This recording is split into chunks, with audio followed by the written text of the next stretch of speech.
I sincerely thank you for interacting with our British Kannada community, and my special thanks to Kannadigar UK, Ravindra Joshi and Mr. Ganpati Bhatt for organizing this Zoom seminar event. Mr. Tejasvi Surya, I wish you a bright political future in India, and I thank you very much. Thank you so much, Doctor. If you remember, ನಾವು ಹಿಂದೆ ಬಹಳ ಸರಿ ಭೇಟಿ ಮಾಡಿದ್ದೀವಿ. ತಾವು ಅನಂತ್ ಕುಮಾರ್ ಸಾಹೇಬ್ರ ಕಚೇರಿಗೆ ಬಂದಾಗ ಅವಾಗ್ಲೂ ನಾನು ನಿಮ್ಮನ್ನ ಭೇಟಿ ಮಾಡಿದ್ದೇನೆ. ನಾನು 3 ವರ್ಷಗಳ ಹಿಂದೆ ಲಂಡನ್ನಿಗೆ ಬಂದಿದ್ದೆ ನಾನು. It was my first international travel. ನಾನು ಭಾರತವನ್ನ ರೆಪ್ರೆಸೆಂಟ್ ಮಾಡ್ತಾ ಒಂದು Young political leaders meet but was organised by her majesty the queen ಬಂದಿದ್ದೆ ನಾನು. ಆಗ ಬಂದಾಗ ನಾನು ಲಂಡನ್ ನಲ್ಲಿ ಥೇಮ್ಸ್ ನದಿಯ ದಡದಲ್ಲೇ ಇರುವಂತ ಬಸವೇಶ್ವರರ ಪ್ರತಿಮೆಗೆ ಬಂದು ಗೌರವ ಸಲ್ಲಿಸಿ ಹೋಗಿದ್ದೆ. ಬಹಳ ಸಂತೋಷ ಆಯ್ತು. ಡೆಮಾಕ್ರಸಿಯ ಮ್ಯಾಗ್ನಾ ಕಾರ್ಟಾದ ಕಲ್ಪನೆ ಪ್ರಪಂಚಕ್ಕೆ ಬರೋದಕ್ಕಿಂತ ಮುಂಚೆಯೇ ಅನುಭವ ಮಂಟಪದ ಮೂಲಕ ಪ್ರಜಾಪ್ರಭುತ್ವದ ಮೌಲ್ಯಗಳನ್ನ ಇಡೀ ಪ್ರಪಂಚಕ್ಕೆ ಸಾರದಂತ ಮಹನೀಯರು ಬಸವೇಶ್ವರರು. ಅವರ ಪ್ರತಿಮೆಯನ್ನ ನೀವು ಅಲ್ಲಿಗೆ ತೆಗೆದುಕೊಂಡು ಹೋಗಿ ಅಲ್ಲಿ ಪ್ರತಿಷ್ಠಾಪಿಸಿದ್ದು ಪ್ರತಿಯೊಬ್ಬ ಕನ್ನಡಿಗನಿಗೆ ಮಾಡಿದಂತಹ ಒಂದು ಗೌರವ, ಬಹಳ ಸಂತೋಷದ ಸಂಗತಿ. ತಾವಿವತ್ತು ಈ ವೆಬಿನಾರ್ ನಲ್ಲಿ ಇರುವಂತದ್ದು. ತಾವು ಕೋವಿಡ್ ನ ಸಮಸ್ಯೆಯಿಂದ ಬಳಲಿ ಮತ್ತೆ ಇವತ್ತು ಗುಣಪಟ್ಟಿರುವಂತದ್ದನ್ನು ಕೇಳಿ ಬಹಳ ಸಂತೋಷ ಆಯ್ತು. Please take care doctor and wish you and your family a very safe and secure time during this pandemic. Thank you very much. Thank you Surya ಅವರೇ. ನಿಮಗೆ ಮೊದಲನೇ ಬಾಣ ನಮ್ಮ ಬತ್ತಳಿಕೆಯಿಂದ ಬರ್ತಿರುವಂತ ಮೊದಲ ಪ್ರಶ್ನೆ ನಮ್ಮ ಯೋಗೇಶ್ ಹುಲಿಗೌಡ ಅಂತೇಳಿ ಅಮೇರ್ ಶಾಮ್ ಲಂಡನ್ ನಿಂದ ತಮಗೊಂದು ಪ್ರಶ್ನೆಯನ್ನ ಕೇಳಿದ್ದಾರೆ. ಇದು ಸ್ವಲ್ಪ ಖಾಸಗಿ ಆದ್ರೂ ಮುಜುಗರ ಆಗುವಂತದ್ದಾದ್ರೂ ತಾವು ಹೇಳಲೇಬೇಕು ಅಂತ ನಾವು ಆಶಿಸ್ತೀವಿ. ಕೊನೆಯ ಕ್ಷಣದಲ್ಲಿ ತಾವು ಬೆಂಗಳೂರು ದಕ್ಷಿಣದ ಟಿಕೆಟ್ ಹೇಗೆ ಪಡೆದಿರಿ, ಅದರ ರಹಸ್ಯವನ್ನ ಹೇಳಿ ಅಂತ ಯೋಗೇಶ್ ಹುಲಿಗೌಡರು ಕೇಳ್ತಾ ಇದ್ದಾರೆ. ಓಕೆ, ಯೋಗೇಶ್ ಅವರೇ ನಮಸ್ಕಾರ. ಬಹಳ ಸಂತೋಷ ತಮ್ಮ ಜೊತೆಗೆ ಮಾತನಾಡ್ತಾ ಇರುವಂತದ್ದು. ಈ ಪ್ರಶ್ನೆ ಯಾಕೆ ಕೇಳ್ತೀನಿ ಅಂತ ಹೇಳ್ತೀನಿ, ಯಾಕಂದ್ರೆ ತುಂಬಾ ರೂಮರ್ಸ್ ಗಳು ಎಲ್ಲಾ ಕಡೆ ಇತ್ತು. ಸೊ ಅದಕ್ಕೆ ನಾವು ನಿಮ್ ಕಡೆ ಕ್ಲಾರಿಫೈ ಮಾಡ್ಕೊಂಡ್ಬಿಡೋಣ ಅಂತ ಒಂದು ಪ್ರಶ್ನೆ. ಓಕೆ ಓಕೆ ಓಕೆ ನೋಡಿ, ನಮ್ಮ ಪಾರ್ಟಿಯ ವ್ಯವಸ್ಥೆಯಲ್ಲಿ ಯುವಕರಿಗೆ ಅವಕಾಶ ಮಾಡಿಕೊಡುವಂಥದ್ದು ಹೊಸತೇನಲ್ಲ. ಎರಡನೇದು, ನಮ್ಮ ಪಕ್ಷದಲ್ಲಿ ಒಬ್ರಿಗೆ ಒಂದು ಅವಕಾಶವನ್ನ ಕಲ್ಪಿಸ್ಕೊಡೋದಕ್ಕಿಂತ ಮುಂಚೆ ಹಲವಾರು ವರ್ಷಗಳ ಕಾಲ, ದಶಕಗಳ ಕಾಲ ಒಬ್ರನ್ನ ಕಾರ್ಯಕರ್ತರಾಗಿ ಅವ್ರನ್ನ ಗಮನಿಸಿರುವಂತದ್ದನ್ನ ಬಹಳ ಹೆಚ್ಚಾಗಿ ನಾವು ನೋಡ್ತಾ ಬರ್ತೇವೆ. ನನ್ನ ವಿಷಯದಲ್ಲೂ ಕೂಡ ನಾನು ಸುಮಾರು ಒಂದು 12ನೇ ಕ್ಲಾಸು ಅಂದ್ರೆ 12th ಸ್ಟ್ಯಾಂಡರ್ಡ್ ನ ಮುಗಿಸಿ ಫಸ್ಟ್ ಇಯರ್ ಡಿಗ್ರಿಯಿಂದ ನಾನು ABVP ಕಾರ್ಯಕರ್ತನಾಗಿದ್ದೆ. ಒಂದು 6-7 ವರ್ಷಗಳ ಕಾಲ ವಿದ್ಯಾರ್ಥಿ ಪರಿಷತ್ತು, ನಂತರ ಒಂದು 5 ವರ್ಷ ಯುವ ಮೋರ್ಚಾದಲ್ಲಿ ಪಾರ್ಟಿಯ ಲಾಯರ್ ಆಗಿ, ಪಾರ್ಟಿಯ ಕಮ್ಯುನಿಕೇಶನ್ಸ್ ಅನ್ನ ಹ್ಯಾಂಡಲ್ ಮಾಡಿ, IT ಸೆಲ್ ಅಲ್ಲಿ ಇನ್ಚಾರ್ಜ್ ಆಗಿದ್ದು, ಪಾರ್ಟಿಯ ವಕೀಲನಾಗಿ ನಾನು ಸಾಕಷ್ಟು ಕೇಸ್ಗಳನ್ನ ನಡೆಸಿ, ಸ್ಪೋಕ್ಸ್ ಪರ್ಸನ್ ಆಗಿ ಪಾರ್ಟಿಗೆ ಕೆಲಸ ಮಾಡಿ, ಯುವ ಮೋರ್ಚಾದ ಜನರಲ್ ಸೆಕ್ರೆಟರಿ ಆಗಿ ಕೆಲಸ ಮಾಡಿ ಎಲ್ಲ ನಾನು ಕೆಲಸಗಳನ್ನ ಮಾಡಿದ್ದೆ. ಅದರಲ್ಲೂ 2018ನೇ ಇಸ್ವಿಯ ಲೋಕಸಭಾ ವಿಧಾನಸಭಾ ಚುನಾವಣೆಯ ಸಂದರ್ಭದಲ್ಲಿ ಕರ್ನಾಟಕದ ಕಮ್ಯುನಿಕೇಶನ್ಸ್ ಡಿಜಿಟಲ್ ಕಮ್ಯುನಿಕೇಶನ್ಸ್ ಮತ್ತು ಓವರ್ ಆಲ್ ಕಮ್ಯುನಿಕೇಶನ್ಸ್ ನಾನು ಡೈರೆಕ್ಟ್ ಆಗಿ ಹ್ಯಾಂಡಲ್ ಮಾಡ್ತಾ ಇದ್ದೆ ಕಂಪ್ಲೀಟ್ ಆಗಿ. ಅವಾಗ ಸನ್ಮಾನ್ಯ ಪಿಯೂಷ್ ಗೋಯಲ್ ಅವರು ಮತ್ತು ಅಮಿತ್ ಶಾ ಅವರು ಬಹಳ ಹತ್ರದಲ್ಲಿ ಕೆಲಸ ಮಾಡಿ ನನ್ನ ಕೆಲಸಗಳನ್ನ ಅವರು ನೋಡಿ ಗಮನಿಸಿದ್ರು. ಅದ್ರ ಜೊತೆಗೆ ರಾಷ್ಟ್ರೀಯ ಸ್ವಯಂ ಸೇವಕ ಸಂಘದ ಹಲವಾರು ಜನ ಹಿರಿಯರುಗಳು ಅವರು ಕೂಡ ಹಲವಾರು ವರ್ಷಗಳಿಂದ ಈ ತರ ಕೆಲಸ ಮಾಡುವಂತದ್ದನ್ನ ನಾವು ಗಮನಿಸಿದ್ರು. ನಾವು 1996 ನಲ್ಲಿ ಅನಂತ್ ಕುಮಾರ್ ಅವರು ಫಸ್ಟ್ ಟೈಮು ಬೆಂಗಳೂರು ಸೌತ್ ನ ರೆಪ್ರೆಸೆಂಟ್ ಮಾಡಿದ್ರು. ಅವತ್ತು ಅನಂತ್ ಕುಮಾರ್ ಅವರಿಗೂ ಕೂಡ ಕೇವಲ 32 ವರ್ಷನ 33 ವರ್ಷ. ಸೊ ಅಂದ್ರೆ ಪಾರ್ಟಿಯಲ್ಲಿ ನಿರಂತರವಾಗಿ ಹೊಸ ರಕ್ತ ಬರಬೇಕು, ಹೊಸ ಪ್ರತಿಭೆಗಳು ಬರ್ತಾ ಇರಬೇಕು. ಈ ಸಮಾಜದ ಕೆಲಸವನ್ನ ಸದಾ ಮುಂದುವರಿಸ್ಕೊಂಡು ಹೋಗ್ಲಿಕ್ಕೆ, ಪಾರ್ಟಿಯನ್ನ ಇನ್ನಷ್ಟು ವರ್ಷಗಳ ಕಾಲ ಕಟ್ಟುವಂತ ಕೆಲಸ ಮಾಡ್ಲಿಕ್ಕೆ ಹೊಸ ತಲೆಮಾರಿಗೆ ಅವಕಾಶ ಮಾಡಿಕೊಡ್ತಾ ಇರಬೇಕು ಅನ್ನುವಂಥದ್ದು ನಮ್ಮ ಪಾರ್ಟಿಯ ಸಿದ್ಧಾಂತ. ಆದ್ರಿಂದ ಆ ದಿಕ್ಕಿನಲ್ಲಿ ಒಬ್ರು ಯುವಕರಿಗೆ ಇಲ್ಲೊಂದು ಅವಕಾಶ ಮಾಡಿಕೊಡ್ಬೇಕು ಅಂತ ಹೇಳಿ ಪ್ರಧಾನಿ ನರೇಂದ್ರ ಮೋದಿ ಅವರು ಮತ್ತು ರಾಷ್ಟ್ರೀಯ ಅಧ್ಯಕ್ಷರಾದಂತಹ ಅಮಿತ್ ಶಾ ಅವರು ಆಗ ಅದನ್ನ ನಿರ್ಧಾರವನ್ನ ತೆಗೆದುಕೊಂಡಿದ್ರು. ಪಾಲಿಟಿಕ್ಸ್ ನಲ್ಲಿ ಏನಾಗತ್ತೆ ಅಂದ್ರೆ ಹಲವಾರು ಬಾರಿ ಡಿಸಿಷನ್ಸ್ ಗಳನ್ನ ತಗೊಳ್ಳುವಂತ ಸಂದರ್ಭದಲ್ಲಿ ತುಂಬಾ ಪ್ರೋಸ್ ಅಂಡ್ ಕಾನ್ಸ್ ನ ವೇ ಮಾಡ್ಬೇಕಾಗಿರತ್ತೆ. ಇದನ್ ಮಾಡೋಣ ಅಂತ ಹೇಳುವಂತ ಜನ ಇರ್ತಾರೆ, ಬೇಡ ಹೀಗ್ ಮಾಡಿ ಅಂತ ಹೇಳುವಂತ ಮತ್ತೊಂದು ಇದಿರುತ್ತೆ. ಇಂಥ ಸಂದರ್ಭಗಳಲ್ಲಿ ಡಿಸಿಷನ್ಸ್ ಗಳನ್ನ ತಗೊಳ್ಳಿಕ್ಕೆ ಸಾಕಷ್ಟು ಸಮಯಾವಕಾಶ ಉಂಟಾಗತ್ತೆ. ನನ್ನ ಕೇಸ್ನಲ್ಲೂ ಕೂಡ ಬಹುಶಃ ಆ ಪಾರ್ಟಿಗೆ ಅದೇ ರೀತಿಯ ಒಂದು ಸವಾಲು ಉಂಟಾಗಿತ್ತು ಅನ್ಸುತ್ತೆ ಟಿಕೆಟ್ ನ ಸಂದರ್ಭದಲ್ಲಿ. ಆದ್ರಿಂದ ರಾತ್ರಿ 1:15 ಮಧ್ಯರಾತ್ರಿ ಟಿಕೆಟ್ ಅನೌನ್ಸ್ ಆಗಿದ್ದು, ಮಾರನೇ ದಿವಸ ಬೆಳಗ್ಗೆ ನಾಮಿನೇಷನ್ ಫೈಲ್ ಮಾಡ್ಬೇಕಾಗಿತ್ತು. ಆದ್ರೆ ನಮ್ಮ ಪಾರ್ಟಿ ವ್ಯವಸ್ಥೆಯಲ್ಲಿ ಯಾವಾಗ ಒಬ್ರನ್ನ ಅವಕಾಶ ಮಾಡಿಕೊಟ್ಟು ಇವ್ರನ್ನ ನಮ್ಮ ಪಾರ್ಟಿಯ ಅಧಿಕೃತ ಅಧ್ಯಕ್ಷ ಅಂತನೋ ಅಧಿಕೃತ ಜವಾಬ್ದಾರಿಯುತ ಪ್ರತಿನಿಧಿ ಅಂತನೋ ನಾವು ಯಾವಾಗ ಐಡೆಂಟಿಫೈ ಮಾಡ್ತಾರೋ, ಇಡೀ ಪಾರ್ಟಿ ವ್ಯವಸ್ಥೆ ಅದನ್ನ ಒಪ್ಕೊಂಡು ಅದಕ್ಕೋಸ್ಕರ ಕೆಲಸ ಮಾಡುವಂತಹ ಒಂದು ವಿಶೇಷತೆ ಭಾರತೀಯ ಜನತಾ ಪಾರ್ಟಿಗೆ ಸಂಬಂಧಪಟ್ಟಿರುವಂತದ್ದು. ಇನ್ನೂ ಒಂದು ಹೇಳ್ಬೇಕು ಅಂತಂದ್ರೆ, ನಮ್ಮ ಪಾರ್ಟಿ ಬಿಟ್ರೆ ನಿಮಗೆ ಬಿಜೆಪಿ ಬಿಟ್ರೆ ದೇಶದಲ್ಲಿ ಇನ್ಯಾವ ಪಾರ್ಟಿಯಲ್ಲೂ ಕೂಡ ಒಬ್ಬ ಸಾಮಾನ್ಯ ಕುಟುಂಬದಿಂದ ಬಂದಿರುವಂತ ಹಲವಾರು ವರ್ಷಗಳ ಕಾಲ ಕಾರ್ಯಕರ್ತನಾಗಿ ಕೆಲಸ ಮಾಡಿರುವಂತಹ ಒಬ್ಬ ವ್ಯಕ್ತಿಯನ್ನ ಗುರುತಿಸಿ ಅಂತವ್ರಿಗೆ ಅವಕಾಶ ಮಾಡಿಕೊಡುವಂಥದ್ದು ನಿಮ್ಗೆಲ್ಗೂ ಸಿಗೋದಿಲ್ಲ. ಇತ್ತೀಚೆಗೆ ನೀವು ಪ್ರತಾಪ್ ಸಿಂಹ ಅವ್ರ ಜೊತೆಗೂ ಮಾತನಾಡಿದ್ರಿ. ಪ್ರತಾಪ್ ಸಿಂಹ ಅವ್ರದ್ದು ಇದೇ ರೀತಿಯ ಒಂದು ಉದಾಹರಣೆ. ಅದೇ ರೀತಿ ನನ್ನ ಉದಾಹರಣೆ ಈ ವರ್ಷ ಆಯ್ತು.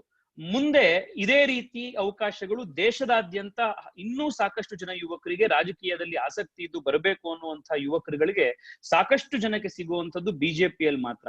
ಬೇರೆ ಎಲ್ಲಾ ಪೊಲಿಟಿಕಲ್ ಪಾರ್ಟಿಗಳು ಹೆಚ್ಚಾಗಿ ಒಂದು ಫ್ಯಾಮಿಲಿಯ ಆಧಾರಿತ ಪಾರ್ಟಿಗಳಾದಂಗಿರ್ತವೆ. ಆದ್ರೆ BJP is an exception to this. ಇದು ನನ್ನ ಚುನಾವಣೆಯ ಟಿಕೆಟ್ ತಗೊಳ್ಳೋದಕ್ಕಿಂತ ಮುಂಚೆ ನಡೆದಂತ ಪ್ರಾಸೆಸ್. ರಹಸ್ಯ ಏನೂ ಇರ್ಲಿಲ್ಲ, ಅನೌನ್ಸ್ ಆಗಿದ್ದು ಲೇಟ್ ಆದ್ರಿಂದ ಇದು ರಹಸ್ಯದ ರೀತಿ ಒಂದು ಬಿಂಬಿತವಾಯಿತು. ಅದಾದ್ಮೇಲೆ ನ್ಯಾಚುರಲಿ ನಿಮ್ಗೆ ಯಾವುದೇ ಒಂದು ಡಿಸಿಷನ್ ನ ತಗೊಂಡಾಗ, ಹೊಸ ಡಿಸಿಷನ್ ನ ತಗೊಂಡಾಗ ಕೆಲವು ದಿನಗಳ ಕಾಲ ಅದನ್ನ ಆ ಡಿಸಿಷನ್ ಸೆಟಲ್ ಡೌನ್ ಆಗ್ಲಿಕ್ಕೆ ಎಲ್ರೂ ಅದಕ್ಕೆ ಒಪ್ಕೊಳ್ಳುವಂತ ಸಂದರ್ಭ ಬರೋವರೆಗೂ there will be some kind of churning. ಅದು ನ್ಯಾಚುರಲ್. ಅದು ನೀವು ಆಫೀಸ್ ಅಲ್ಲಿ ಒಂದು ಹೊಸ ಅಪಾಯಿಂಟ್ಮೆಂಟ್ ಆದಾಗ್ಲೂ ಕೂಡ, ಒಬ್ಬ ಹೊಸ ಟೀಮ್ ಲೀಡರ್ ನ ಅಪಾಯಿಂಟ್ ಮಾಡಿದಾಗ್ಲೂ ಕೂಡ ಇವೆಲ್ಲ ವ್ಯವಸ್ಥೆಗಳಿರ್ತವೆ. ಅಂತ ಸಂದರ್ಭದಲ್ಲಿ ಬೆಂಗಳೂರು ದಕ್ಷಿಣದಂತ ಒಂದು ಪ್ರತಿಷ್ಠಿತ ಕ್ಷೇತ್ರಕ್ಕೆ ಒಬ್ಬ ಲೋಕಸಭಾ ಸದಸ್ಯರನ್ನ ಆಯ್ಕೆ ಮಾಡುವಂತ ಸಂದರ್ಭದಲ್ಲಿ ಈ ರೀತಿಯ ಕೆಲವು ದಿನಗಳವರೆಗಿದ್ದಂತಹ ಚರ್ನಿಂಗ್ ಏನಿತ್ತು, ಕಾಂಟ್ರವರ್ಸಿ ಏನಿತ್ತು, ಏನ್ ಹಿಂಗಾಯ್ತು ಬದಲಾವಣೆ, ರಾತ್ರೋರಾತ್ರಿ ಹೇಗಾಯ್ತು, ಆಮೇಲೆ ಟಿವಿ ಚಾನೆಲ್ಗಳೆಲ್ಲರೂ ಮಧ್ಯರಾತ್ರಿಯಲ್ಲಿ ಉದಯಿಸಿದ ಸೂರ್ಯ ಅಂತೆಲ್ಲ ಹಾಕಿ ಈ ತರದೆಲ್ಲ ಒಂದಿಷ್ಟು ಮಸಾಲೆ ಎಲ್ಲ ಕೊಟ್ಟು ಅದೆಲ್ಲ ಆಗಿದ್ರಿಂದ ಅದು ಕಾರಣ ಅಷ್ಟೇನೆ. ಸೊ ಬಹಳ ಸಂತೋಷ ಇದನ್ನ ನಿಮ್ಮೆಲ್ರಿಗೂ ಹಂಚ್ಕೊಳ್ಳಿಕ್ಕೆ ಒಂದು ಅವಕಾಶ ಆಗಿದೆ. ಇಲ್ಲ ನಾವು ಇಡೀ ಭಾರತ ದೇಶದ ಎಲ್ಲಾ ಜನನು ನೀವು ಸಂಸದರಾಗಿದ್ರ ಬಗ್ಗೆ ಬಹಳ ಹೆಮ್ಮೆ ಪಡ್ತಾ ಇದೀವಿ ನಾವು. ಅದ್ರ ಬಗ್ಗೆ ಎರಡು ಮಾತೇ ಇಲ್ಲ. ಯಾಕೆಂದ್ರೆ ನೀವು ಸಂಸದರಾಗೋಕ್ಕಿಂತ ಮುಂಚೆ ಖಾಸಗಿ ಸುದ್ದಿ ವಾಹಿನಿಗಳಲ್ಲಿ ಭಾರತೀಯ ಜನತಾ ಪಕ್ಷದ ಬಾತ್ಮೀದಾರಾಗಿ ಬಹಳ ಅದ್ಭುತವಾಗಿ ಮಾತನಾಡ್ತಿದ್ರಿ ಮತ್ತು ಸಮರ್ಥಿಸಿಕೊಳ್ತಾ ಇದ್ರಿ ಸರ್ಕಾರದ ನಡೆಯನ್ನ. ಆ ಸಂವಹನ ಕೌಶಲ್ಯ ಇರುವಂತವರು ಸಂಸತ್ನಲ್ಲಿ ಕುಳಿತಾಗ ನಮ್ಮ ಸಮಸ್ಯೆಗಳು ಏನಿದೆ ಅನ್ನೋದನ್ನ ಮನದಟ್ಟು ಮಾಡಿಕೊಡ್ಲಿಕ್ಕೆ ಸಾಧ್ಯ ಆಗತ್ತೆ ಅಂತ ನಾನು ಭಾವಿಸ್ತೇನೆ. ಸೂರ್ಯ ಅವರೇ, ಬಹುಶಃ ಯೋಗೇಶ್ ಹುಲಿಗೌಡರಿಗೆ ತಮ್ಮ ಉತ್ತರ ಸಮಾಧಾನ ನೀಡಿದೆ ಅಂತ ಭಾವಿಸ್ತಾ ಈಗ ನಾನು ವೀರೇಂದ್ರ ಕೊಹಲ್ಲಾರ್ ಅವರ ಒಂದು ಪ್ರಶ್ನೆಯನ್ನ ಕೇಳ್ತೀನಿ. ನೀವು ನಿರಂತರವಾಗಿ ಕಾಂಗ್ರೆಸ್ ಹಾಗೂ ಗಾಂಧಿ ಫ್ಯಾಮಿಲಿಯನ್ನ ಟೀಕಿಸ್ತಾನೆ ಇರ್ತೀರಿ, ಅದು ನಮ್ಮ ಧ್ವನಿ ಕೂಡ ಅಂತ ಅವ್ರು ಹೇಳ್ತಾರೆ. ಹಾಗೆ ಇರುವಂತ ನೀವು ನಮ್ಮ ಪಠ್ಯ ಪುಸ್ತಕಗಳಲ್ಲಿ ಇರುವಂತ ಸುಳ್ಳುಗಳೇನಿದೆ ಅದನ್ನ, ಆಮೇಲೆ ತಿರುಚಿರುವಂತ ಸತ್ಯಗಳೇನಿದ್ದಾವೆ ನಾವು ಪ್ರಾಥಮಿಕ ಶಾಲಾ ಹಂತದಲ್ಲಿ ಓದುವಾಗ ಅದನ್ನೆಲ್ಲ ತೆಗೆಯುವಂತ ಪ್ರಯತ್ನ ಏನಾದ್ರೂ ಸರ್ಕಾರದ ಮಟ್ಟದಲ್ಲಿ ನಡೀತಾ ಇದೆಯಾ ಅನ್ನುವಂತ ಪ್ರಶ್ನೆಯನ್ನ ವೀರೇಂದ್ರ ಕೊಹಲ್ಲಾರ್ ಅವರು ತಮ್ಮನ್ನು ಕೇಳ್ತಾ ಇದ್ದಾರೆ. ಸೂರ್ಯ ಅವರೇ. ವೀರೇಂದ್ರ ಅವರೇ ನಮಸ್ಕಾರ. ಬಹಳ ಸಂತೋಷ ತಮ್ಮ ಜೊತೆಗೆ ಮಾತನಾಡ್ತಾ ಇರುವಂತ ಅವಕಾಶ ಸಿಕ್ಕಿದ್ದು. ನರೇಂದ್ರ ಮೋದಿ ಸರ್ಕಾರ ಅಧಿಕಾರಕ್ಕೆ ಬಂದಾಗ್ನಿಂದ ದೇಶದಾದ್ಯಂತ ಶಿಕ್ಷಣ ಕ್ಷೇತ್ರದಲ್ಲಿ ಒಂದು ಆಮೂಲಾಗ್ರ ಬದಲಾವಣೆ ತರಬೇಕು ಅನ್ನುವಂತ ಸಂಕಲ್ಪ ಮಾಡಿದೆ. ಅದರಲ್ಲಿ ಕೇವಲ ಪಠ್ಯ ಪುಸ್ತಕಗಳ ಬದಲಾವಣೆ ಅಷ್ಟೇ ಅಲ್ಲ, ಶಿಕ್ಷಣ ವ್ಯವಸ್ಥೆಯಲ್ಲೇ ಒಂದು ಪರಿವರ್ತನೆ ತರಬೇಕು ಅನ್ನುವಂಥದ್ದು ಧ್ಯೇಯ ಮತ್ತು ಉದ್ದೇಶ. ಆ ದೃಷ್ಟಿಯಿಂದ ಒಂದು ನ್ಯೂ ನ್ಯಾಷನಲ್ ಎಜುಕೇಶನ್ ಪಾಲಿಸಿಯನ್ನ ದೇಶದಲ್ಲಿ ತರಬೇಕು ಅಂತ ಹೇಳಿ ಅದ್ರ ಕಡೆಗೆ ಕೆಲಸ ನಡೆದಿದೆ. ಹೋದ ವರ್ಷನೇ ಆ national education policy, new national education policy ಜಾರಿಗೆ ಬರಬೇಕಿತ್ತು. ಮತ್ತಷ್ಟು ಹೆಚ್ಚು ಕನ್ಸಲ್ಟೇಷನ್ ಮಾಡಬೇಕು, ಮತ್ತಷ್ಟು ಜನನ ಕಾನ್ಫಿಡೆನ್ಸ್ ತೆಗೆದುಕೊಂಡು ಒಂದು ಫುಲ್ ಪ್ರೂಫ್ ಪಾಲಿಸಿಯನ್ನ ಮಾಡಬೇಕು ಅಂದಿದ್ರಿಂದ ಸ್ವಲ್ಪ ಸಮಯ ಆಗಿದೆ. ಈ ವರ್ಷ ಬಜೆಟ್ ನಲ್ಲೂ ಕೂಡ ಪ್ರಸ್ತಾಪ ಆಗಿದೆ. A new national education policy for India will be implemented. And ಅದರ ಒಂದು ಬಹಳ ಮನೋಜ್ಞ ಸಂಗತಿ ಏನು ಅಂತಂದ್ರೆ, ಆ ನ್ಯಾಷನಲ್ ಎಜುಕೇಶನ್ ಪಾಲಿಸಿಯ ವಿಷನ್ ಏನಿದೆ ಅದು ಇಂಡಿಯಾ ಸೆಂಟ್ರಿಕ್ ಎಜುಕೇಶನ್ ಅನ್ನ ನಾವು ಭಾರತೀಯರಿಗೆ ಕೊಡಬೇಕು ಅಂತ ಹೇಳಿ. ಉದಾಹರಣೆ ಹೇಳ್ಬೇಕು ಅಂತಾನೆ, ನೀವೆಲ್ಲ ಲಂಡನ್ ನಲ್ಲಿ ಇವಾಗ ಇರೋದ್ರಿಂದ ನನಗೆ ನೆನಪು ಬರ್ತಾ ಇದೆ, ಈ ನಾವೆಲ್ಲ ಸ್ಕೂಲಲ್ಲಿ ಇಂಗ್ಲಿಷ್ ಮೀಡಿಯಂ ನಲ್ಲಿ ನಾವು ರೈಮ್ಸ್ ಕಲಿತಾ ಇದ್ವಿ. ಈ rain go away little Johnny wants to play ಅಂತ. ನಮಗೆ ಇದು ಏನಕ್ಕೆ ಇದು ರೈನ್ ಗೋ ಅವೇ ಅಂತ ಹೇಳ್ತಾರೆ ಅನ್ನೋದೇ ಅರ್ಥ ಆಗ್ತಿರ್ಲಿಲ್ಲ. ಇಲ್ಲಿ ನಮ್ಮಲ್ಲಿ ಇದ್ದಿದ್ದು ಹುಯ್ಯೋ ಮಳೆರಾಯ ಬಾಳೆಯ ತೋಟಕ್ಕೆ ನೀರಿಲ್ಲ ಅಂತ. ಅಂದ್ರೆ ಇಲ್ಲಿ ನಮಗೆ ಮಳೆನೇ ಇಲ್ಲ, ಮಳೆ ಬರ್ಬೇಕು ಅಂತ ಇದ್ವಿ. ಆದ್ರೆ ಲಂಡನ್ ಅಲ್ಲಿ ನಿಮಗೆ ಯಾವಾಗ ಮಳೆ ಬರುತ್ತೆ ಅಂದ್ರೆ ಹೇಳಕ್ ಆಗಲ್ಲ. ನೀವು ಹೊರಗಡೆ ಹೋಗ್ಬೇಕು ಅಂತ ಒಂದ್ ಛತ್ರಿ ಹಿಡ್ಕೊಂಡೆ ಹೋಗ್ಬೇಕು. ಅದಕ್ಕೆ ಅಲ್ಲಿನ ಕಲ್ಚರಿಗೆ ರೈನ್ ಗೋ ಅವೇ ಅಂತ ಇತ್ತು, ಅಲ್ಲಿದ್ದವನು ಲಿಟಲ್ ಜಾನಿ ಅಂತಿದ್ರು. ಆದ್ರೆ ಇಲ್ಲಿ ನಮ್ಮ ಮಕ್ಕಳಿಗೆ ಇವನ್ ಯಾರು ಲಿಟಲ್ ಜಾನಿ ಅನ್ನೋದೇ ಫಸ್ಟ್ ಪ್ರಶ್ನೆ. ಏನಕ್ಕೆ ಈ ಲಿಟಲ್ ಜಾನಿಗೆ ಮಳೆ ಅಂದ್ರೆ ಆಗಲ್ಲ ಅಂತ. ಯಾಕೆಂದ್ರೆ ನಮ್ಮಲ್ಲಿ ಮಳೆ ಬಂದ್ರೆ ಮಕ್ಕಳು ಹೊರಗಡೆ ಹೋಗಿ ಕುಣಿದಾಡಿ ಜಿಗದಾಡಿ ಆಟ ಆಡುವಂತ ಒಂದು ಖುಷಿಯಾಗಿರುವಂತ ಸಂದರ್ಭ. ಇವನ್ ಯಾಕೆ ಲಿಟಲ್ ಜಾನಿಗೆ ಮಳೆ ಇಷ್ಟ ಇಲ್ಲ ಅನ್ನುವಂತ ಒಂದು ಕಲ್ಚರಲ್ ಡಿಸೋನೆನ್ಸ್ ಏನಿದೆ, ಅದು ನಮ್ಮ ಶಿಕ್ಷಣ ವ್ಯವಸ್ಥೆಯ ಒಂದು ಸಣ್ಣ ಭಾಗ ಅಷ್ಟೇನೆ. ಆದ್ರೆ ನಮ್ಮ ಸೋಷಿಯಲ್ ಸೈನ್ಸಸ್ ಇರ್ಬೋದು, ಹಿಸ್ಟರಿ ಇರ್ಬೋದು, ಇವೆಲ್ಲವೂ ಕೂಡ ಒಂದು ಯೂರೋಸೆಂಟ್ರಿಕ್ ಆಗಿರುವಂತಹ ಅಪ್ರೋಚ್ ನಲ್ಲಿ ಇಷ್ಟು ವರ್ಷಗಳ ಕಾಲ ನಾವು ನೋಡಿದ್ವಿ. ಆದ್ರೆ ಈಗ ಹೊಸ ರಾಷ್ಟ್ರೀಯ ಶಿಕ್ಷಣ ನೀತಿ ಭಾರತೀಯ ದೃಷ್ಟಿಕೋನದಿಂದ ಭಾರತವನ್ನ ಅರ್ಥ ಮಾಡ್ಕೊಳ್ಳುವಂತಹ ಒಂದು ಶಿಕ್ಷಣದ ಆಮೂಲಾಗ್ರ ಬದಲಾವಣೆಯನ್ನ ಪ್ರಾಮಿಸ್ ಮಾಡಿದೆ. The draft of the national education policy is also available online. I request all of you especially to kindly go through it, make your valuable suggestions, and we can only work towards fine tuning it. ಸದ್ಯದಲ್ಲೇ ಇದು reality ಆಗುತ್ತೆ. ವೀರೇಂದ್ರ ಅವರೇ, ನಿಮಗೆ ಸಮಾಧಾನ ಆಗಿದೆ ಅಂತ ಭಾವಿಸ್ತೇನೆ. ಈಗ ನಮ್ ಜೊತೆ NHS ನ ಡಾಕ್ಟರ್ ಉಮೇಶ್ ಪ್ರಭು ಅವರು ಇದ್ದಾರೆ. ಸೂರ್ಯ ಅವರೇ, ಈ ಡಾಕ್ಟರ್ ಉಮೇಶ್ ಪ್ರಭು ಅವರು ಹೆಲ್ತ್ ಸರ್ವಿಸ್ ಅಲ್ಲಿ ವಾರಿಯರ್ ಆಗಿ ಕೆಲಸ ಮಾಡಿದವರು. ಕೋವಿಡ್ ಸಂದರ್ಭದಲ್ಲಿ ನಮ್ಮ ಎಲ್ಲಾ ಭಾರತೀಯರಿಗೆ ಅಲ್ಲಿ ಸ್ಪಂದಿಸಿದಂತವ್ರು, ಫಸ್ಟ್ ಲೈನ್ ವಾರಿಯರ್ ಅವರು ತಮ್ಮ ಜೊತೆ ಈಗ ಒಂದೆರಡು ನಿಮಿಷ ಸಂವಾದ ಮಾಡ್ತಾರೆ. Over to doctor Umesh Prabhu. Thank you very much. ಮೊದಲ ಕ್ಷಮಿಸಿರಿ, ನಾನು ಕನ್ನಡದಲ್ಲಿ ಮಾತಾಡಿ ತುಂಬಾ ವರ್ಷ ಆಯ್ತು. So I may be making lot of mistakes, so I will stick to English. First and foremost, I'm really very impressed how you have started. Youth are the future of this country. Youth are the future of the world. Everything we do, we must do, and we must leave the world better for our future. For last 2 years, I've been working in India with the NHS, and we have interviewed 600 doctors, and 300 doctors have started coming. The aim is to work together. Both India and UK, both are great nations. My values come from my grandma, Mahatma Gandhi, Nelson Mandela, and India gave me free education, and I owe a lot to India. UK made me who I am. I've been medical director for 15 years. My interest is leadership. I'm writing a lot of books on leadership and why doctors make mistakes. I know Mr. Jeremy Hunt and everybody. And last 2 years, I made great pleasure working with Devi Shetty, Manipal, and DNB board, and everyone I have enjoyed. I'm very keen to have a great relation with India and UK as we move forward. With Brexit, we got a fantastic opportunity. What I really want to know from you, how we can work together, help both great nations, and make both great nation into a great, institutions. Because as you rightly said, future is education for our youth. Future is our youth, and India has got 45% of the population below 25. I'm a very proud Indian, and we must make India very proud. I would like you to tell us a couple of your vision for it, Tejasvi. Thank you so much, sir. Glad to know of all the initiatives that you are a part of. Both India and United Kingdom have shared history, and most of modern day institutions of India have been inspired, or rather instilled by the colonial past that India shared with the United Kingdom. In that sense, we have a lot of common ground on which we can build a firm foundation for a brighter future. The world in the coming days is going to be far more integrated thanks to more integration of ICT technologies. Just like how this platform has brought all of us together, the future, especially in education, especially in health, is going to be far more integrated between these two countries. Today, as we speak, the United Kingdom and India are making great progress in finding a vaccine for COVID-19, and it is touted that the first vaccine that comes out, maybe because of this joint collaboration between UK and India. So this is just one example. In the same way, during my visit to the United Kingdom a couple of years ago, I learned of how whether it is in manufacturing, whether it is in modern day technology, whether it is in Industry 4.0, there is so much of commonalities between India and UK.